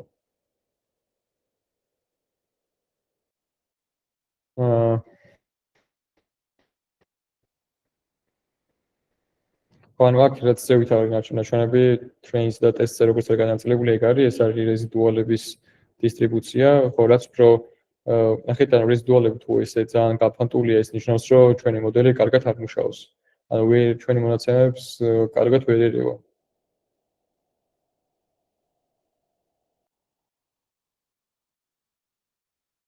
რაღაც ანუ ChatGPT-ს მივეცეს ყველა ინფორმაცია და უფრო education ფორმატის ახსნა გააკეთა და შეგიძლიათ რომ დეტალურად წაიკითხოთ სახში. მაგრამ ისეთი განსხვავებული არაფერი არ წერია, რაც გავლილი არ გვაქვს და რაც არ იცით. ხო, რადგანაც ვიცოდი რომ decision tree-ს გავლილი გქონდათ, იგივე ყველაფერი იგივე გავატარე უბრალოდ decision tree-ზე, რადგანაც მეჩვენებინა რომ ხო არ არის უბრალოდ მარტივი მოდელის შეცვლა გამოსავალი იმის, რომ ჩვენი პერფორმანსი გაიზარდოს. გაუმჯობესდეს. decision tree-s შემთხვევაში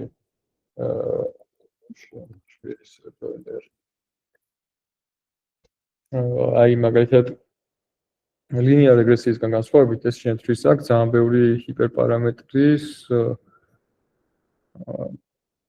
გათვალისწინების საშუალება. უბრალოდ საწერია ხა ეგ ექსამპლი.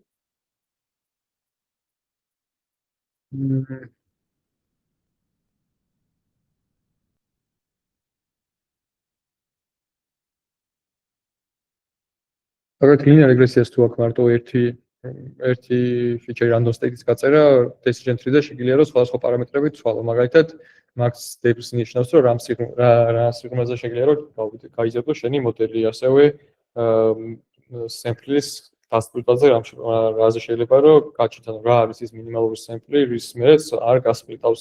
ასევე leaf-ის ნაწილიც რა ზომის შეიძლება რომ იყოს. და ხო, ნუ მსგავსი ჰაიპერპარამეტრები მაქვს გაწერილი და მე ჰაიპერპარამეტრების ოპტიმიზაციით თითოეული ჰაიპერპარამეტრის ბასკეტისთვის ხო არ გაუმჯობესდება ჩვენი მოდელი ან გაუარესდება. და სხვა მგონი დამატებითი არც არაფერი არ გვწერია, ასევე აქვს ვიზუალიზაციის ნაწილები. უბრალოდ აქ შემოდის დამატებითი decision trees ვიზუალიზაცია, ხის ფორმის დახატვა.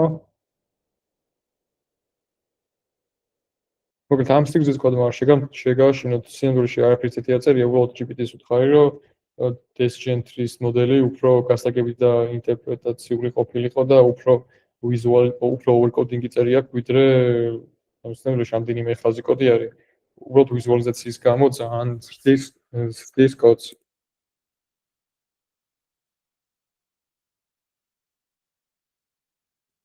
იმედია ჩემ კომპიუტერი ხა მოვიდევა. ხო, ხან თითოეული ჰაიპერპარამეტრისთვის, მაგალითად თუ გავწვდით სიგრძეს ან სიღრმეს ქართულად როგორ არის. ხო, რაც უფრო ჰორიზონტალურად გაიზრდება, ვერტიკალურადაც უფრო გაიზრდება, ეგ უფრო გაუმჯობესებდა თუ არა ჩვენს პერფორმანსს, ხო? ან cross ვალიდაცია უფრო სტაბილური იქნებოდა თუ არა, ანუ underfitting-ი სად მოხდებოდა, სად არ მოხდებოდა. და მოკლედ ესეთი ხეს რო შევხედოთ რა, ორი ჰაიპერპარამეტრის მიხედვით ჩვენი მოდელის ევალუაციის სკორი როგორია, უმჯობესდება თუ არა. და რაღაც ყველაზე კაი ნაწილი არის აქ.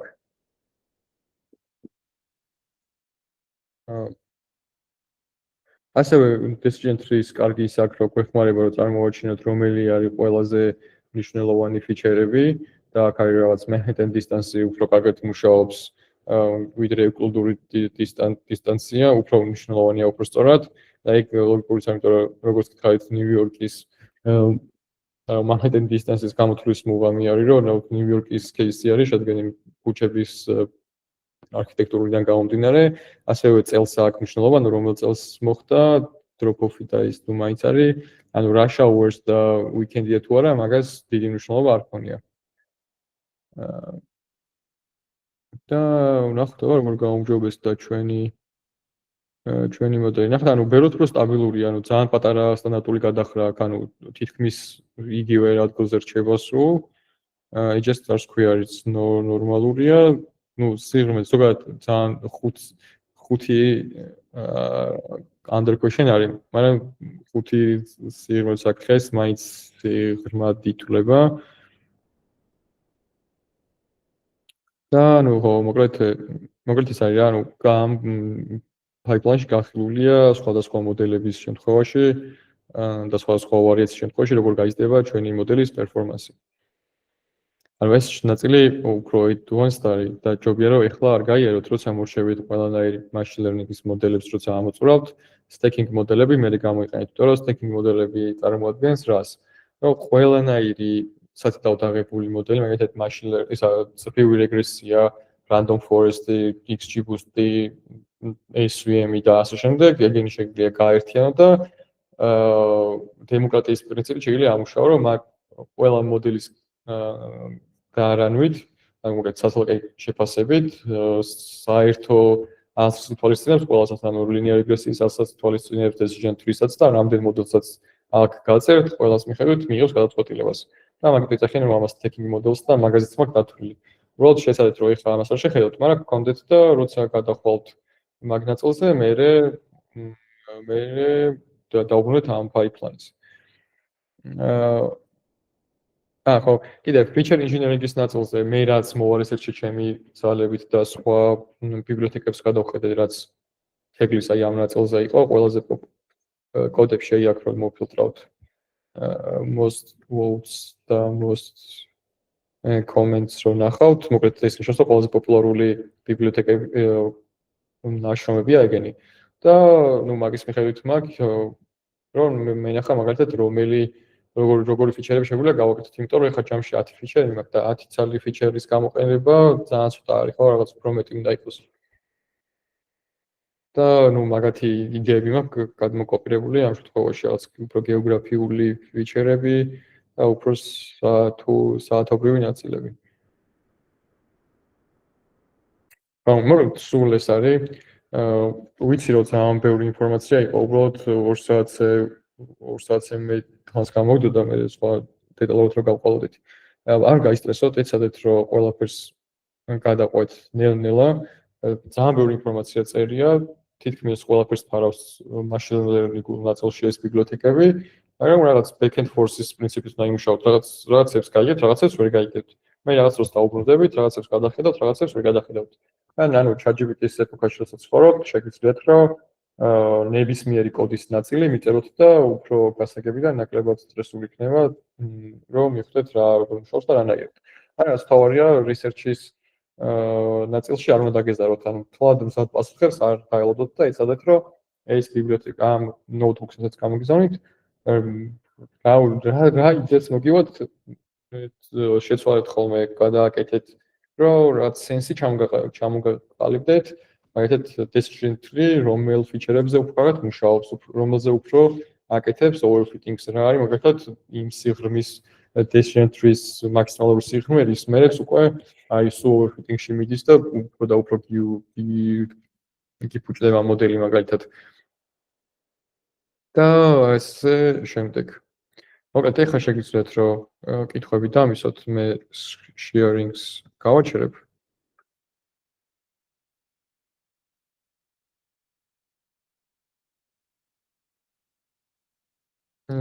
თუ